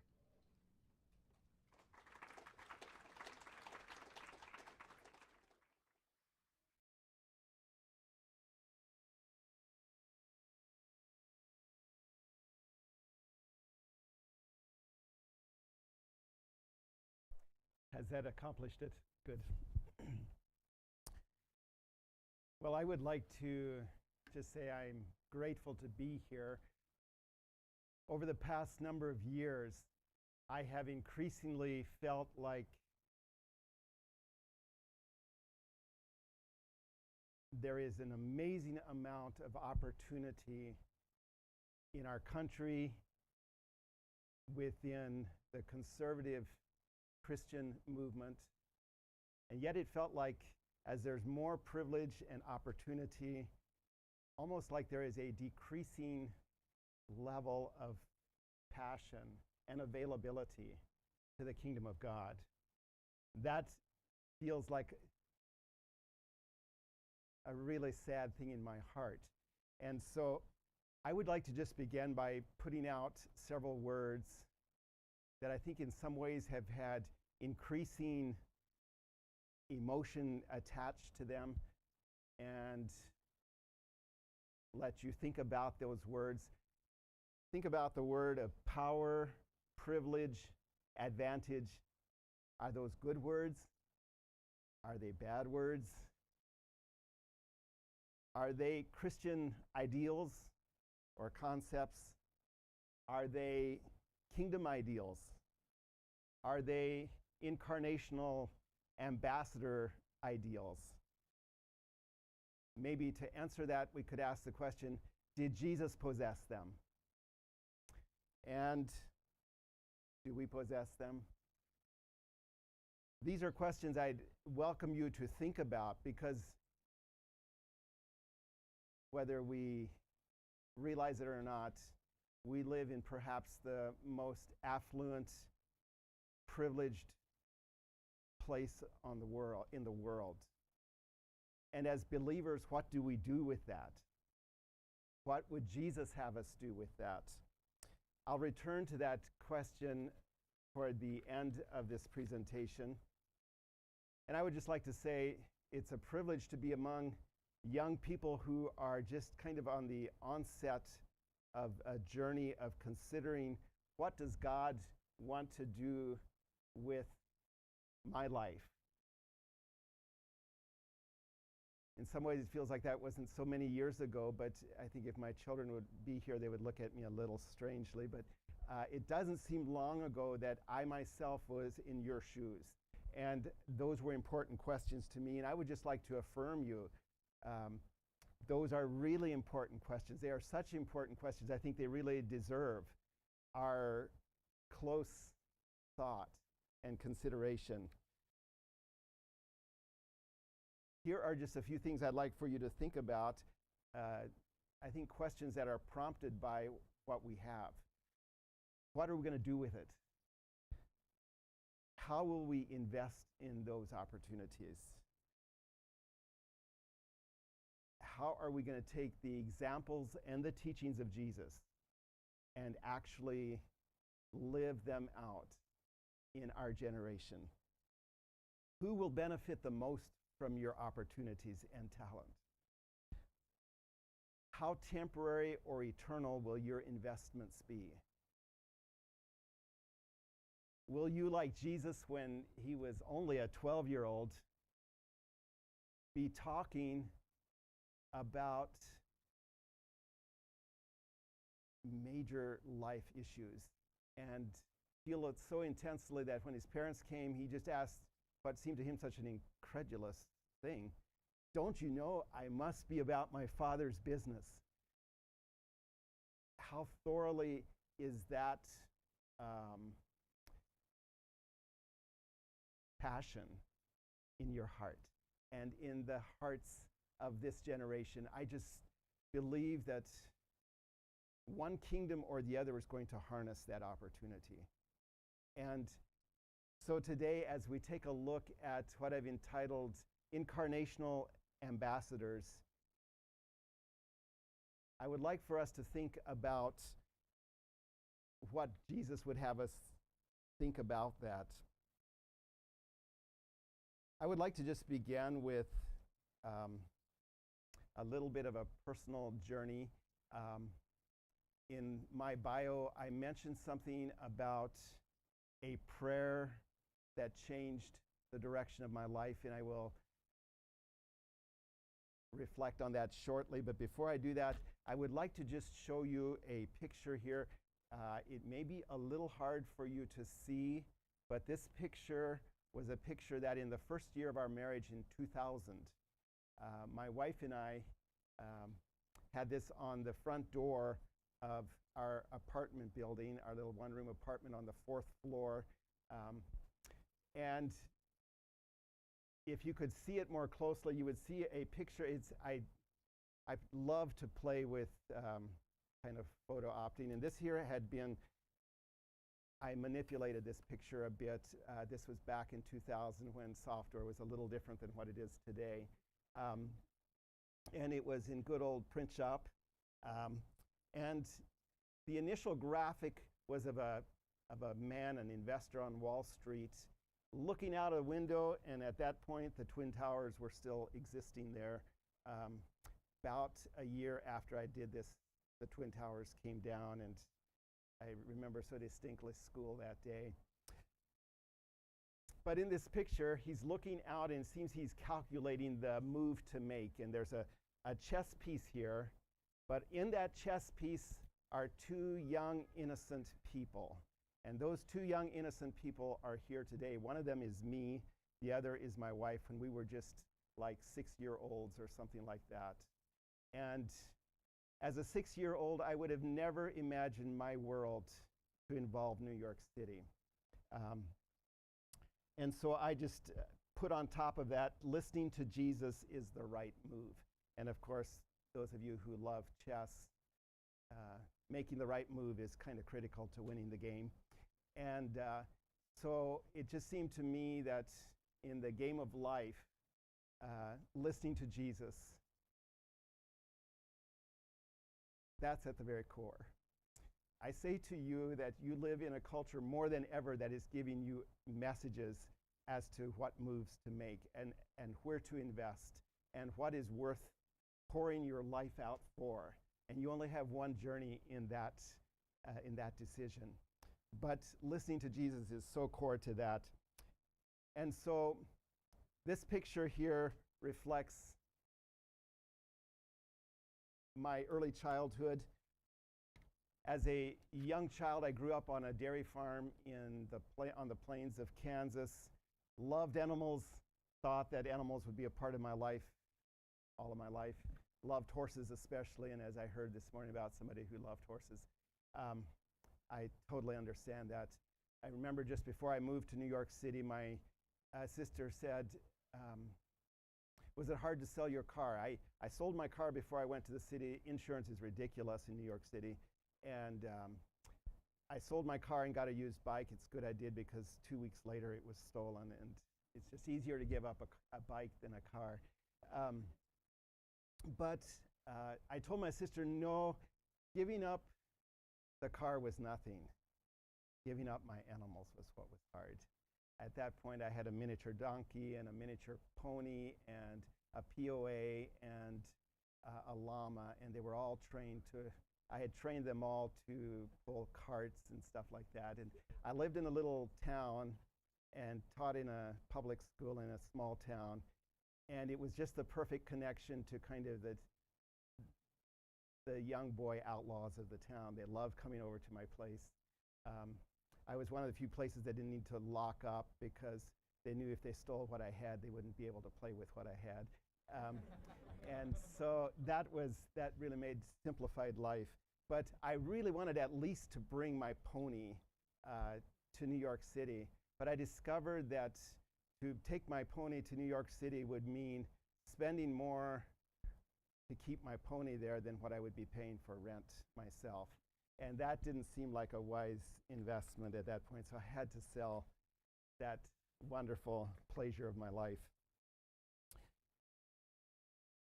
So school for me was a difficult journey, and I thought that I would get out of there as soon as I legally could. But the Lord brought some experiences into my life that caused me to realize that school is actually a place to really impact children, because of a teacher who impacted me so deeply when I was a 7th grader. And so I decided that maybe I could harness teaching to impact young children. As I was a teenager, I started thinking more deeply about this. And I just felt like,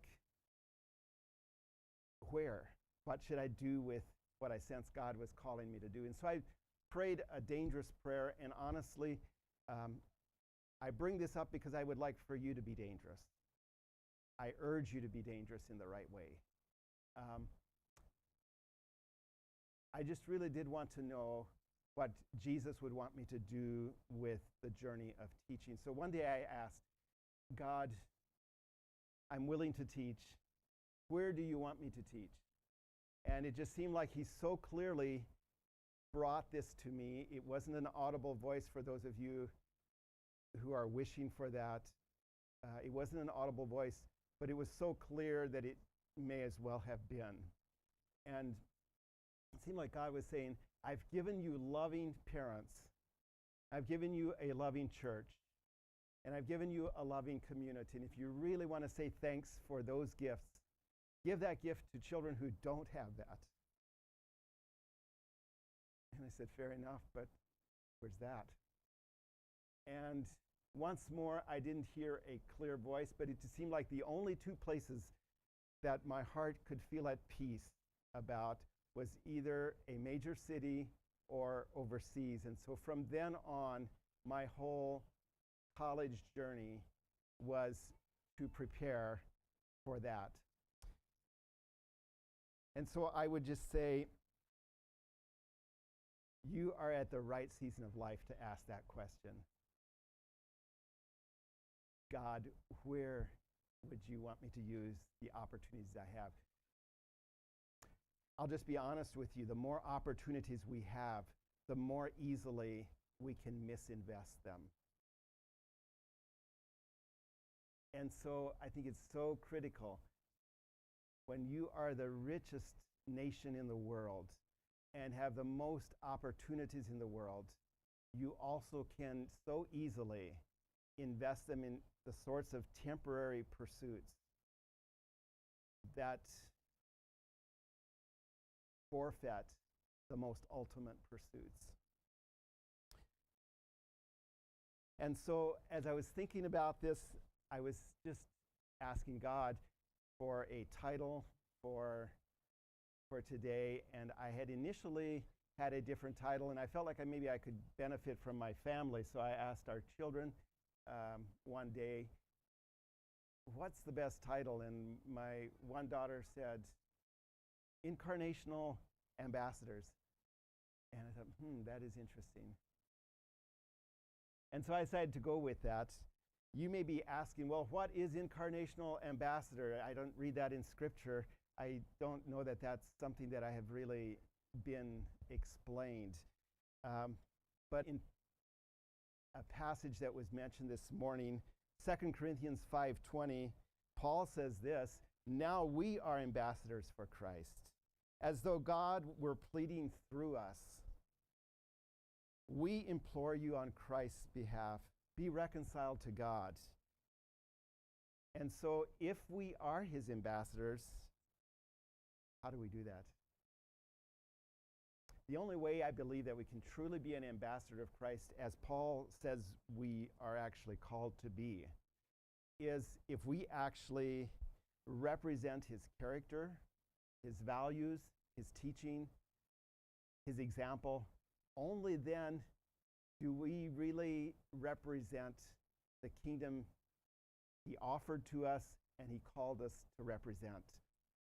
And so that could be a simple explanation of incarnational ambassadors. Jesus himself was an ambassador, and we often use that word incarnation to refer to Jesus. And he came in flesh to represent a kingdom that we otherwise couldn't see. And he represented a king that we had never seen. And Jesus actually modeled incarnational ambassadorship. Paul Tripp makes this comment, the work of an ambassador is incarnational. His actions, character, and words embody the king who isn't present. There was a great evangelist to India, his name E. Stanley Jones. He at one point wished to hear from Gandhi, what Gandhi would consider the way to most clearly represent Jesus in India. And in fact, this is what he asked him. What should Christians do to make Christianity more naturalized in India, not a foreign thing, identified with a foreign government, but a part of national life? And Gandhi had an amazing answer, one that I think is worth our thought this afternoon. He said there are 4 things, and I'd just like to mention those to you. First of all, I suggest 4 things. First, that all you Christians, missionaries and all, must begin to live more like Jesus Christ. Second, that you practice your religion without adulterating it or toning it down. Third, that you emphasize and love and make it your working force. For love is central in Christianity. And fourth, that you study the non-Christian religions more sympathetically to find good in them, to have a more sympathetic approach to the people. And you know, I think sometimes those are things that we can really miss. It's interesting that Gandhi didn't mention what I think maybe E. Stanley Jones was expecting him to say fully in terms of, as Paul said, I become all things to all men. I think probably he was expecting more of that kind of a response. Instead, Gandhi says that Christians and all missionaries, that they must begin to live more like Jesus Christ. And you know, if we're going to be Christ in the flesh to the people around us, then that has to be so central, that what Jesus valued, what Jesus considered important, that becomes what we value, and that's what we consider most important.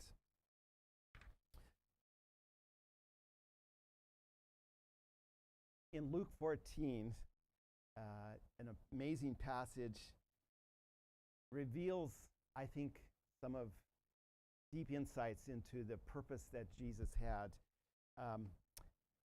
Soon after Jesus began his ministry, he had just finished that difficult 40 days in the wilderness. And his first Sunday home, or I guess his first Saturday home on the Sabbath, he enters the synagogue. And as he goes in there, he is handed the scroll of Isaiah. He opens up the scroll of Isaiah, and he opens it up to the part of Isaiah that had many hundreds of years before been prophesied about him. And in that prophecy, he reveals his purpose. If we're going to represent Jesus and his purposes, we need to know what those purposes are. And it seems like Jesus, at the very onset of his public ministry, reveals that, and he reveals it through a personal prophecy about himself. And in that, in Isaiah, he talked about that he would preach the gospel to the poor, he would heal the brokenhearted, he would proclaim liberty to the captives and recovery of sight to the blind, and he would set at liberty those who are oppressed, and he would proclaim the acceptable year of the Lord. He read that, and then he looked at the audience and he said, "Today, in your hearing, this is fulfilled." Such an amazing moment in history. And yet, I wonder how many in that audience realized how amazing it was that the Son of God, who came down in the flesh, was about to live out what was prophesied about him, and the audience didn't realize it. I would propose to you that if that was the purpose that Jesus felt he should present when he first began his ministry, that is a purpose we should give close ear and attention and thought to as we consider ourselves beginning ministry, if we're going to be incarnational ambassadors. I'd just like to ask this question: how does becoming an incarnational ambassador impact our choices? Because we live probably in a time and a place where we are actually given liberty to choice like few places and few times in history. So with that choice, if we're going to be actually representing Jesus Christ and be him in the flesh, how do we think? What do we do? Where do we live? How do we view suffering? I think all of those questions are critical questions we really need to take a look at if we're going to take the opportunities we have and we're going to say, I'm going to take that opportunity to actually be a voluntary ambassador of Christ. First of all, how do we think? I think of what Paul had to say in Philippians 2:5-8. He said, "Let this mind be in you, which was also in Christ Jesus, who being in the very form of God, thought it not robbery to be equal with God, but made himself of no reputation, and took upon him the form of a servant, and was made in the likeness of men.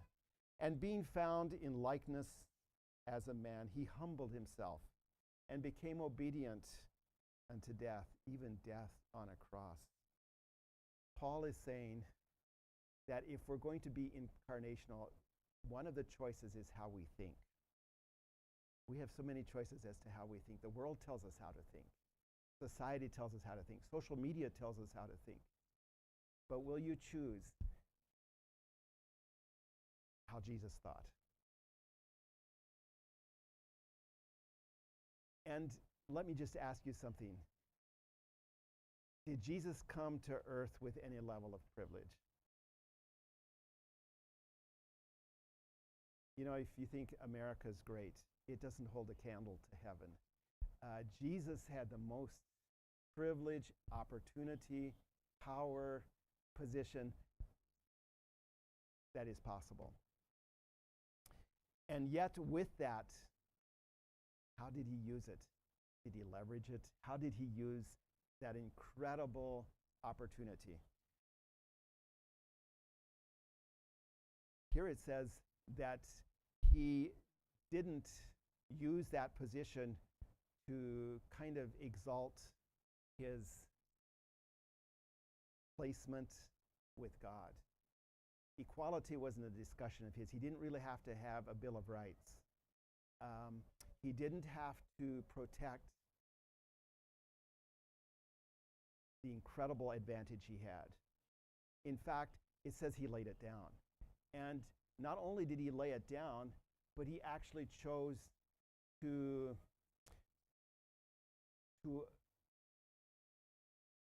actually allow the system that he came for, with the strongest government that existed at that time, to bring the ugliest and the most humanly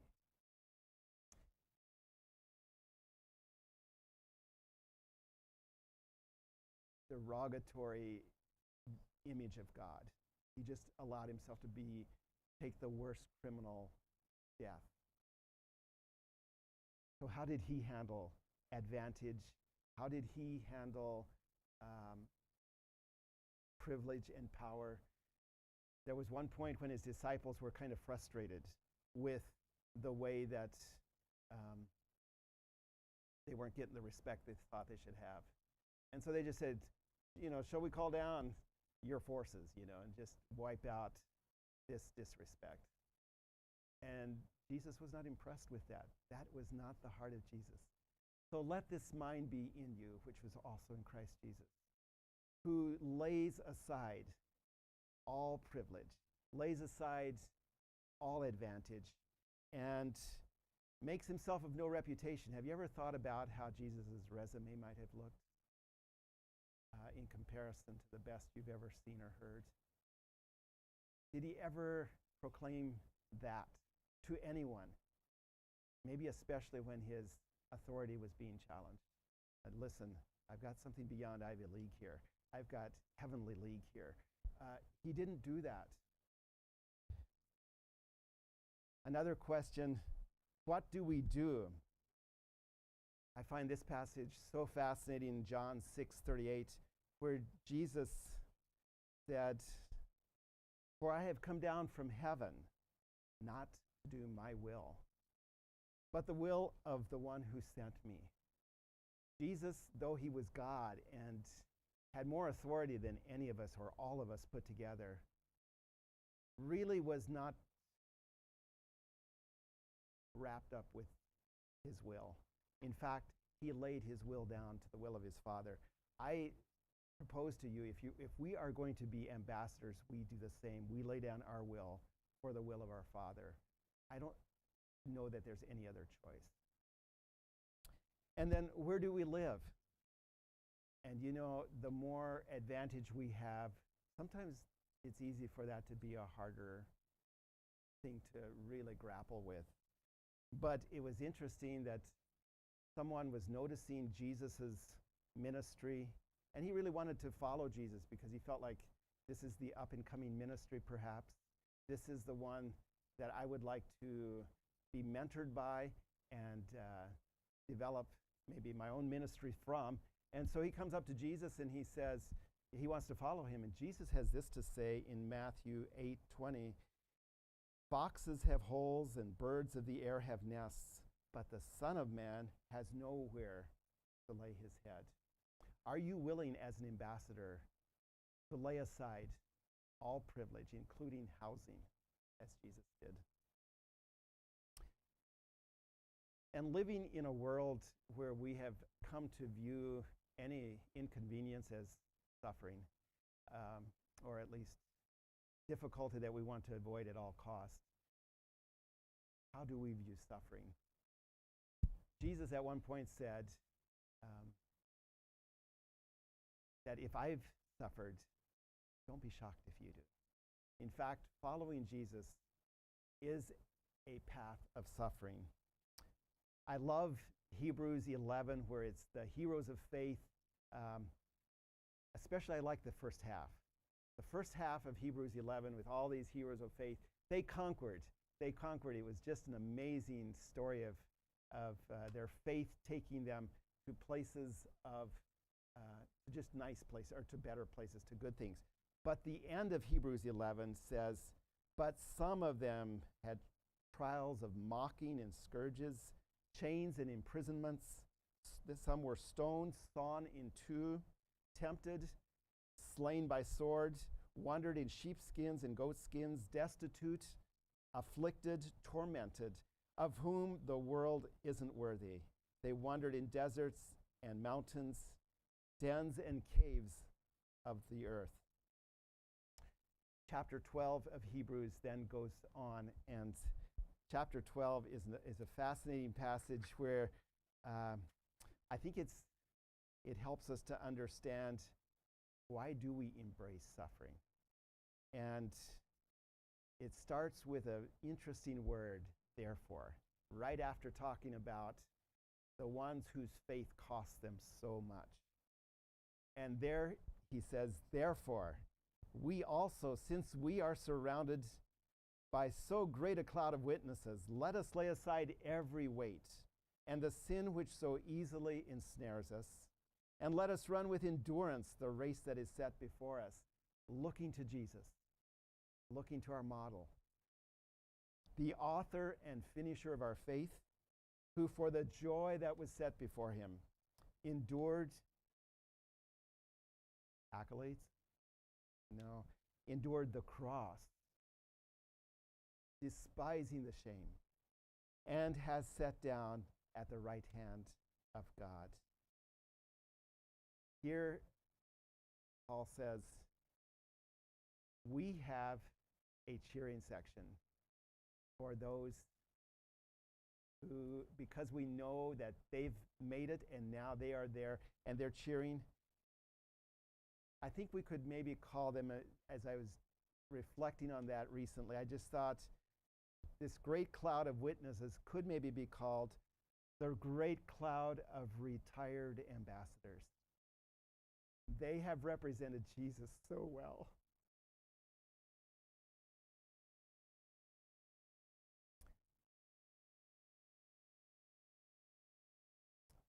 They see us.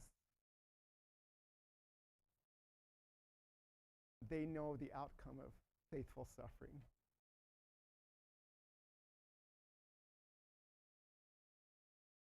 And they want us to stick it out. They are our cheering section. And Paul says that we should lay aside all those things that really keep us from being faithful ambassadors. Every weight and every sin that holds us back, we should set that aside. And we should look to Jesus. We should look to that model ambassador. And we should take an example from him. He too endured suffering, in fact, to the point of death, and is now sitting at the right hand of the throne of God. And so, as you consider, how can I be God's ambassador in this generation? Consider Jesus. You know, when you consider Jesus, you're able to imagine unimagined places. In Luke chapter 14, there are two parables.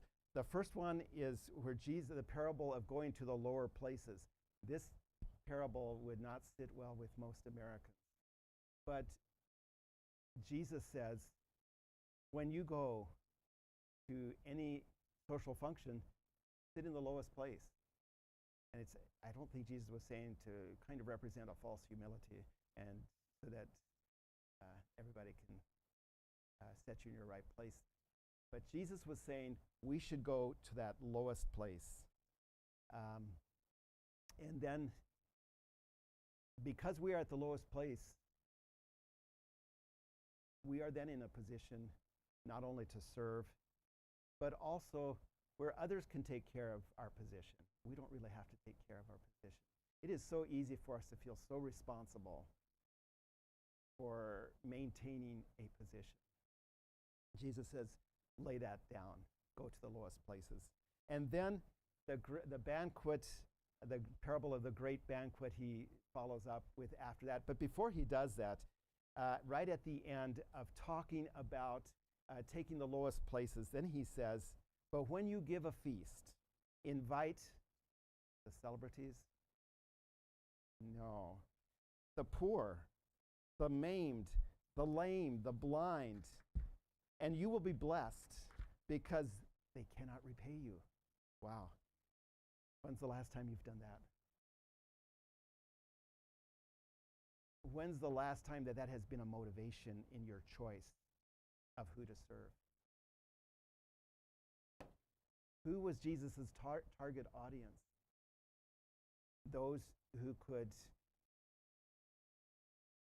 kind of mutually prop him up, or the people who could offer nothing.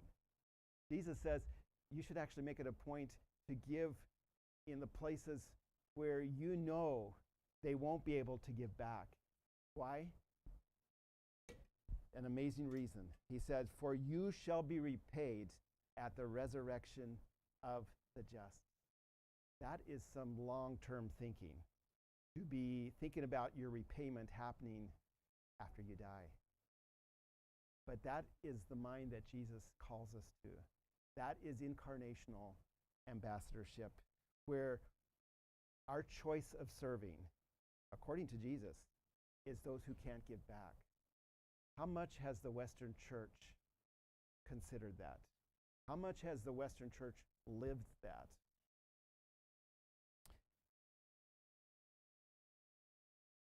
Another thing that I find so powerful about being an ambassador is that you can give to the nations.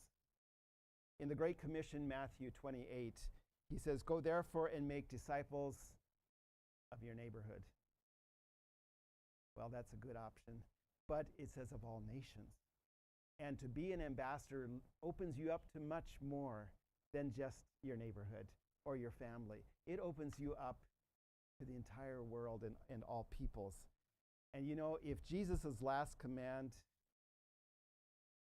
has come to our backyards, our cities have become the place where many of the all nations have in recent years come. Then maybe Jesus wants you to go to some really unimagined places right in your country's backyard. And I would say this also. If Jesus commissioned the church, his ambassadors, to none less than all nations, can we be satisfied with anything less? And if you're going to be an ambassador of Christ, another reason it may take you to unexpected and maybe unimagined places is that it will take you where Jesus went. And some of the places Jesus went just didn't quite sit well with the religious leaders of his time, with the Jews of his time who really felt like his power and position should really be delivering them. And they just felt like they needed to help him a bit in that. But instead, Jesus frustrated the religious establishments of his time. And he chose to do his Father's will. And it took him to some interesting places.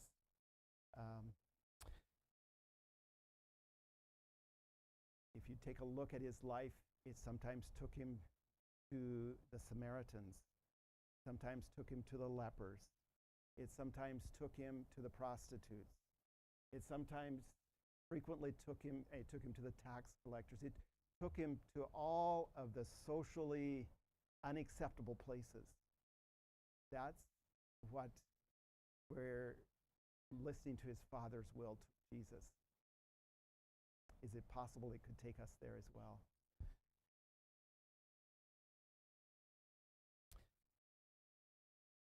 And I would just like to have you think about what model best informs us about the incarnational ambassador. And I think we've already reflected that Jesus is just simply our role model of what we're talking about this morning. I've already mentioned the mindset that Jesus offered, and I think that's a mindset that is imperative if we're going to be an ambassador. I think about motivation, and in the Sermon on the Mount, he begins with the Beatitudes, and he says things that are so, they wouldn't fit in the Bill of Rights. They wouldn't fill in the American thought about how you approach life. But he had this to say, blessed are, and then here's the list, the poor in spirit, those that mourn, the meek, those that hunger and thirst for righteousness, the merciful, the poor in heart, the pure in heart, the peacemakers, and the persecuted. That is what preceded his message, and his message then followed. Such a radical message that some people have tried to say it's not really a message that applies for today. It might apply sometime later, but it's a good ideal, but it doesn't really apply today. I never see Jesus doing that. In fact, instead, when he wraps up the Sermon on the Mount, he says, I'm concerned that you hear what I've just said. In fact, if you don't hear what I've just said and put it in practice, not just a wonderful theory to put up on your dining room wall, but something to actually live. He said, if you don't put it into practice, you've actually got a foundation that's going to wash out, and it's not going to hold up. He said the people who will actually be able to have a faith that stands and endures are those who hear what I've just said and put it into practice. If you're going to be an incarnational ambassador, the values that Jesus so clearly laid out in the Sermon on the Mount will be values that you embrace, you love, and you live, and you die for.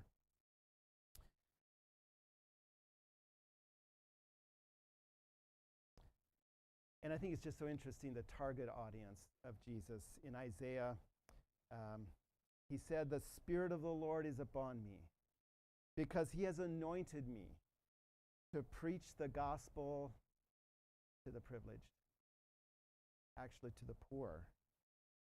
He has sent me to heal the brokenhearted, to proclaim liberty to the captives and recovery of sight to the blind, to set at liberty those who are oppressed, to proclaim the acceptable year of the Lord.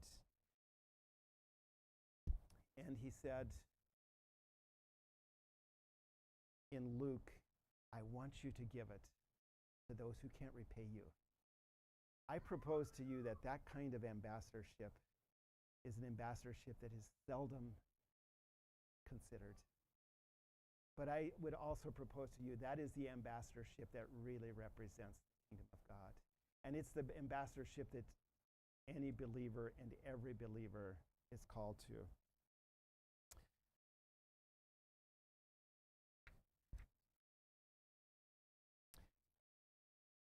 So you've heard a bit, maybe the cost of being a Christ ambassador. But I'd like for you to think a little bit about the advantages of being a Christ ambassador. You can represent much more than you could ever represent otherwise. Personally, You can represent much more power, much more glory, much more honor, a much greater kingdom, much more influence, and much more lasting change than any other way of approaching life. As an ambassador of Christ, you actually can represent Christ. And with that, the advantages of Christ. And you can die to the meager things that you have to offer, and you can, in exchange, take the vastness of what he has to offer. One of the things that just amazed the religious establishment of his time when he was here is they said he spoke as one who had authority and not as the teachers of the law. He had an authority, but if you're going to be an ambassador of Christ, you get to speak with his authority, not your authority.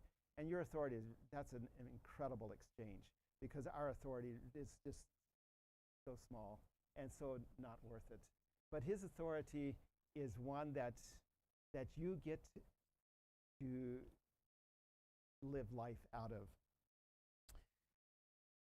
So if you desire power and glory, honor and wealth, the ability to really influence others and cause more lasting change, those are advantages of being a Christ ambassador. You have in that package something you could never have on your own. You can speak with the authority of the King of Kings and the Lord of Lords. So what are you going to do with that advantage?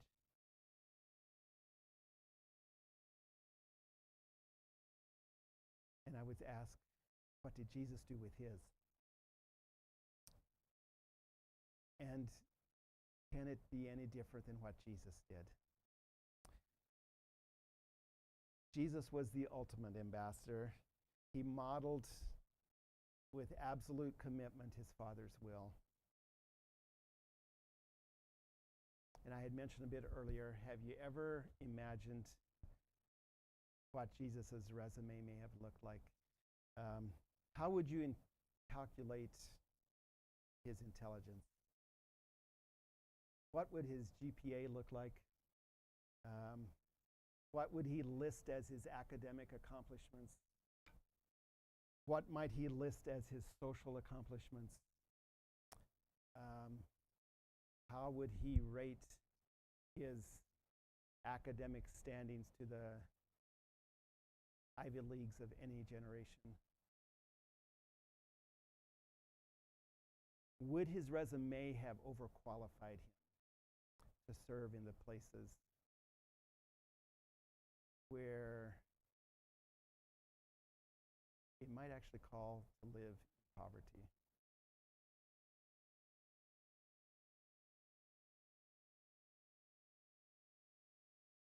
Would his overqualification with his resume have overqualified him from many, if not all, of the needs of the earth? How did he wear his overqualification?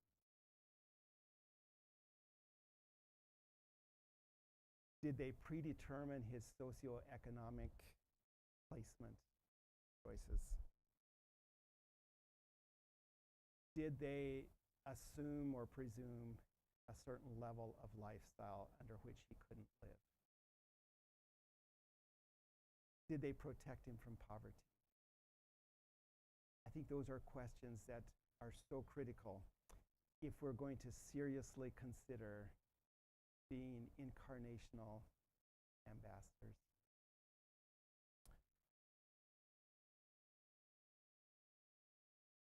Some thoughts to consider. Ambassadors train and prepare for the priorities of their sending country or kingdom. To what extent in this period of your life are you going to be training and preparing for Jesus' priorities for your life? Will your training and life preparation make you more or less accessible and involved with the broken of society? I would say as the Western world experiences record levels of affluence and opportunity, how will we as Christ followers and ambassadors relate to that?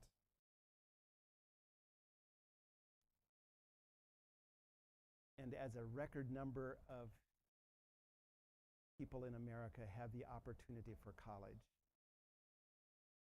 a thing that can really equip them to be incredible servants of the Lord, will that make you more or less accessible to the needs of the world?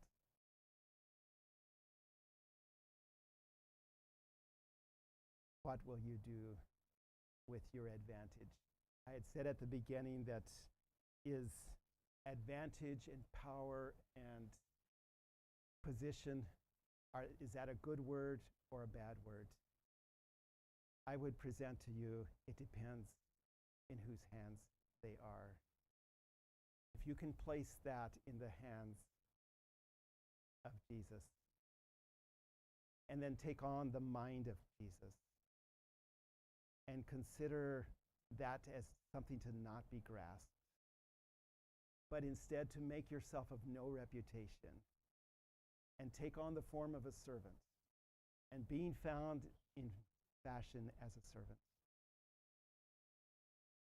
be willing to die for the very people God has called you to, then you can be an incarnational pastor.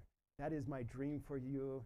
You are just on the front edge of that sort of opportunity.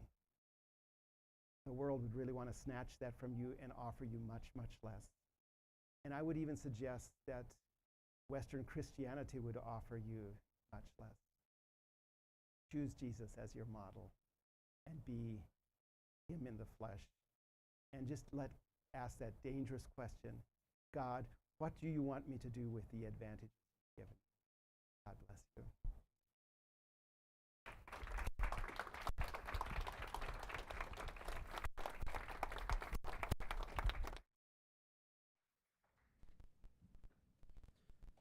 Thank you very much, Brother Dwight, for sharing that. We have a lot to think about, don't we? It's time to dismiss for the afternoon workshops. Again, students should know what workshops you're in. I'm going to read the options. There's 5 of them this time. For guests, feel free to choose which one you want to go to. So option 1, it's in Margaretha Sattler, just around the corner and on the right on your way down the hall. Reflecting Christ Through Practical Ministries, hosted by Karen Becker from Dovely. And then option 2, The Power of Presence, Ministering Through Unplanned Pregnancy and Abortion Grief, hosted by Hadassah Fiorini from Clearway Clinic, I believe. That's also they're all down the hall on your right and then at the end. Option 3, Remember the Prisoner, hosted by Craig Parker. That's in the West End Lounge. Option 4, Prayer, Power, Mission, Bless, hosted by Joe Garber in Blaurock, same location that he spoke before. Option 5, Being a Light in a Dark World, hosted by Dave Searles, again in Grebel, same location as before. So I think those workshops are scheduled to begin at 2:30. So you have a couple minutes to get there and meet back here at 3:30, and then there'll be following announcements for that. Yes?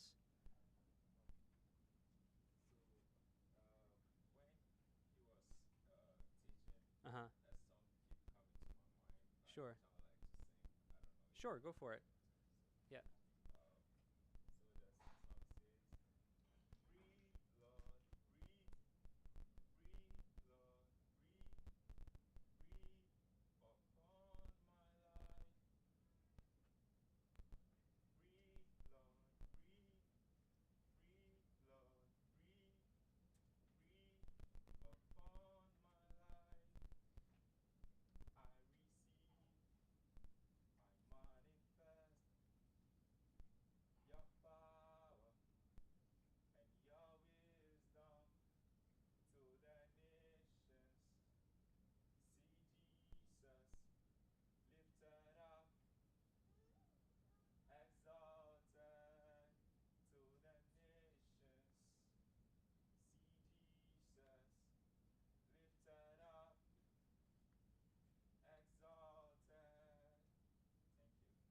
Thank you very much.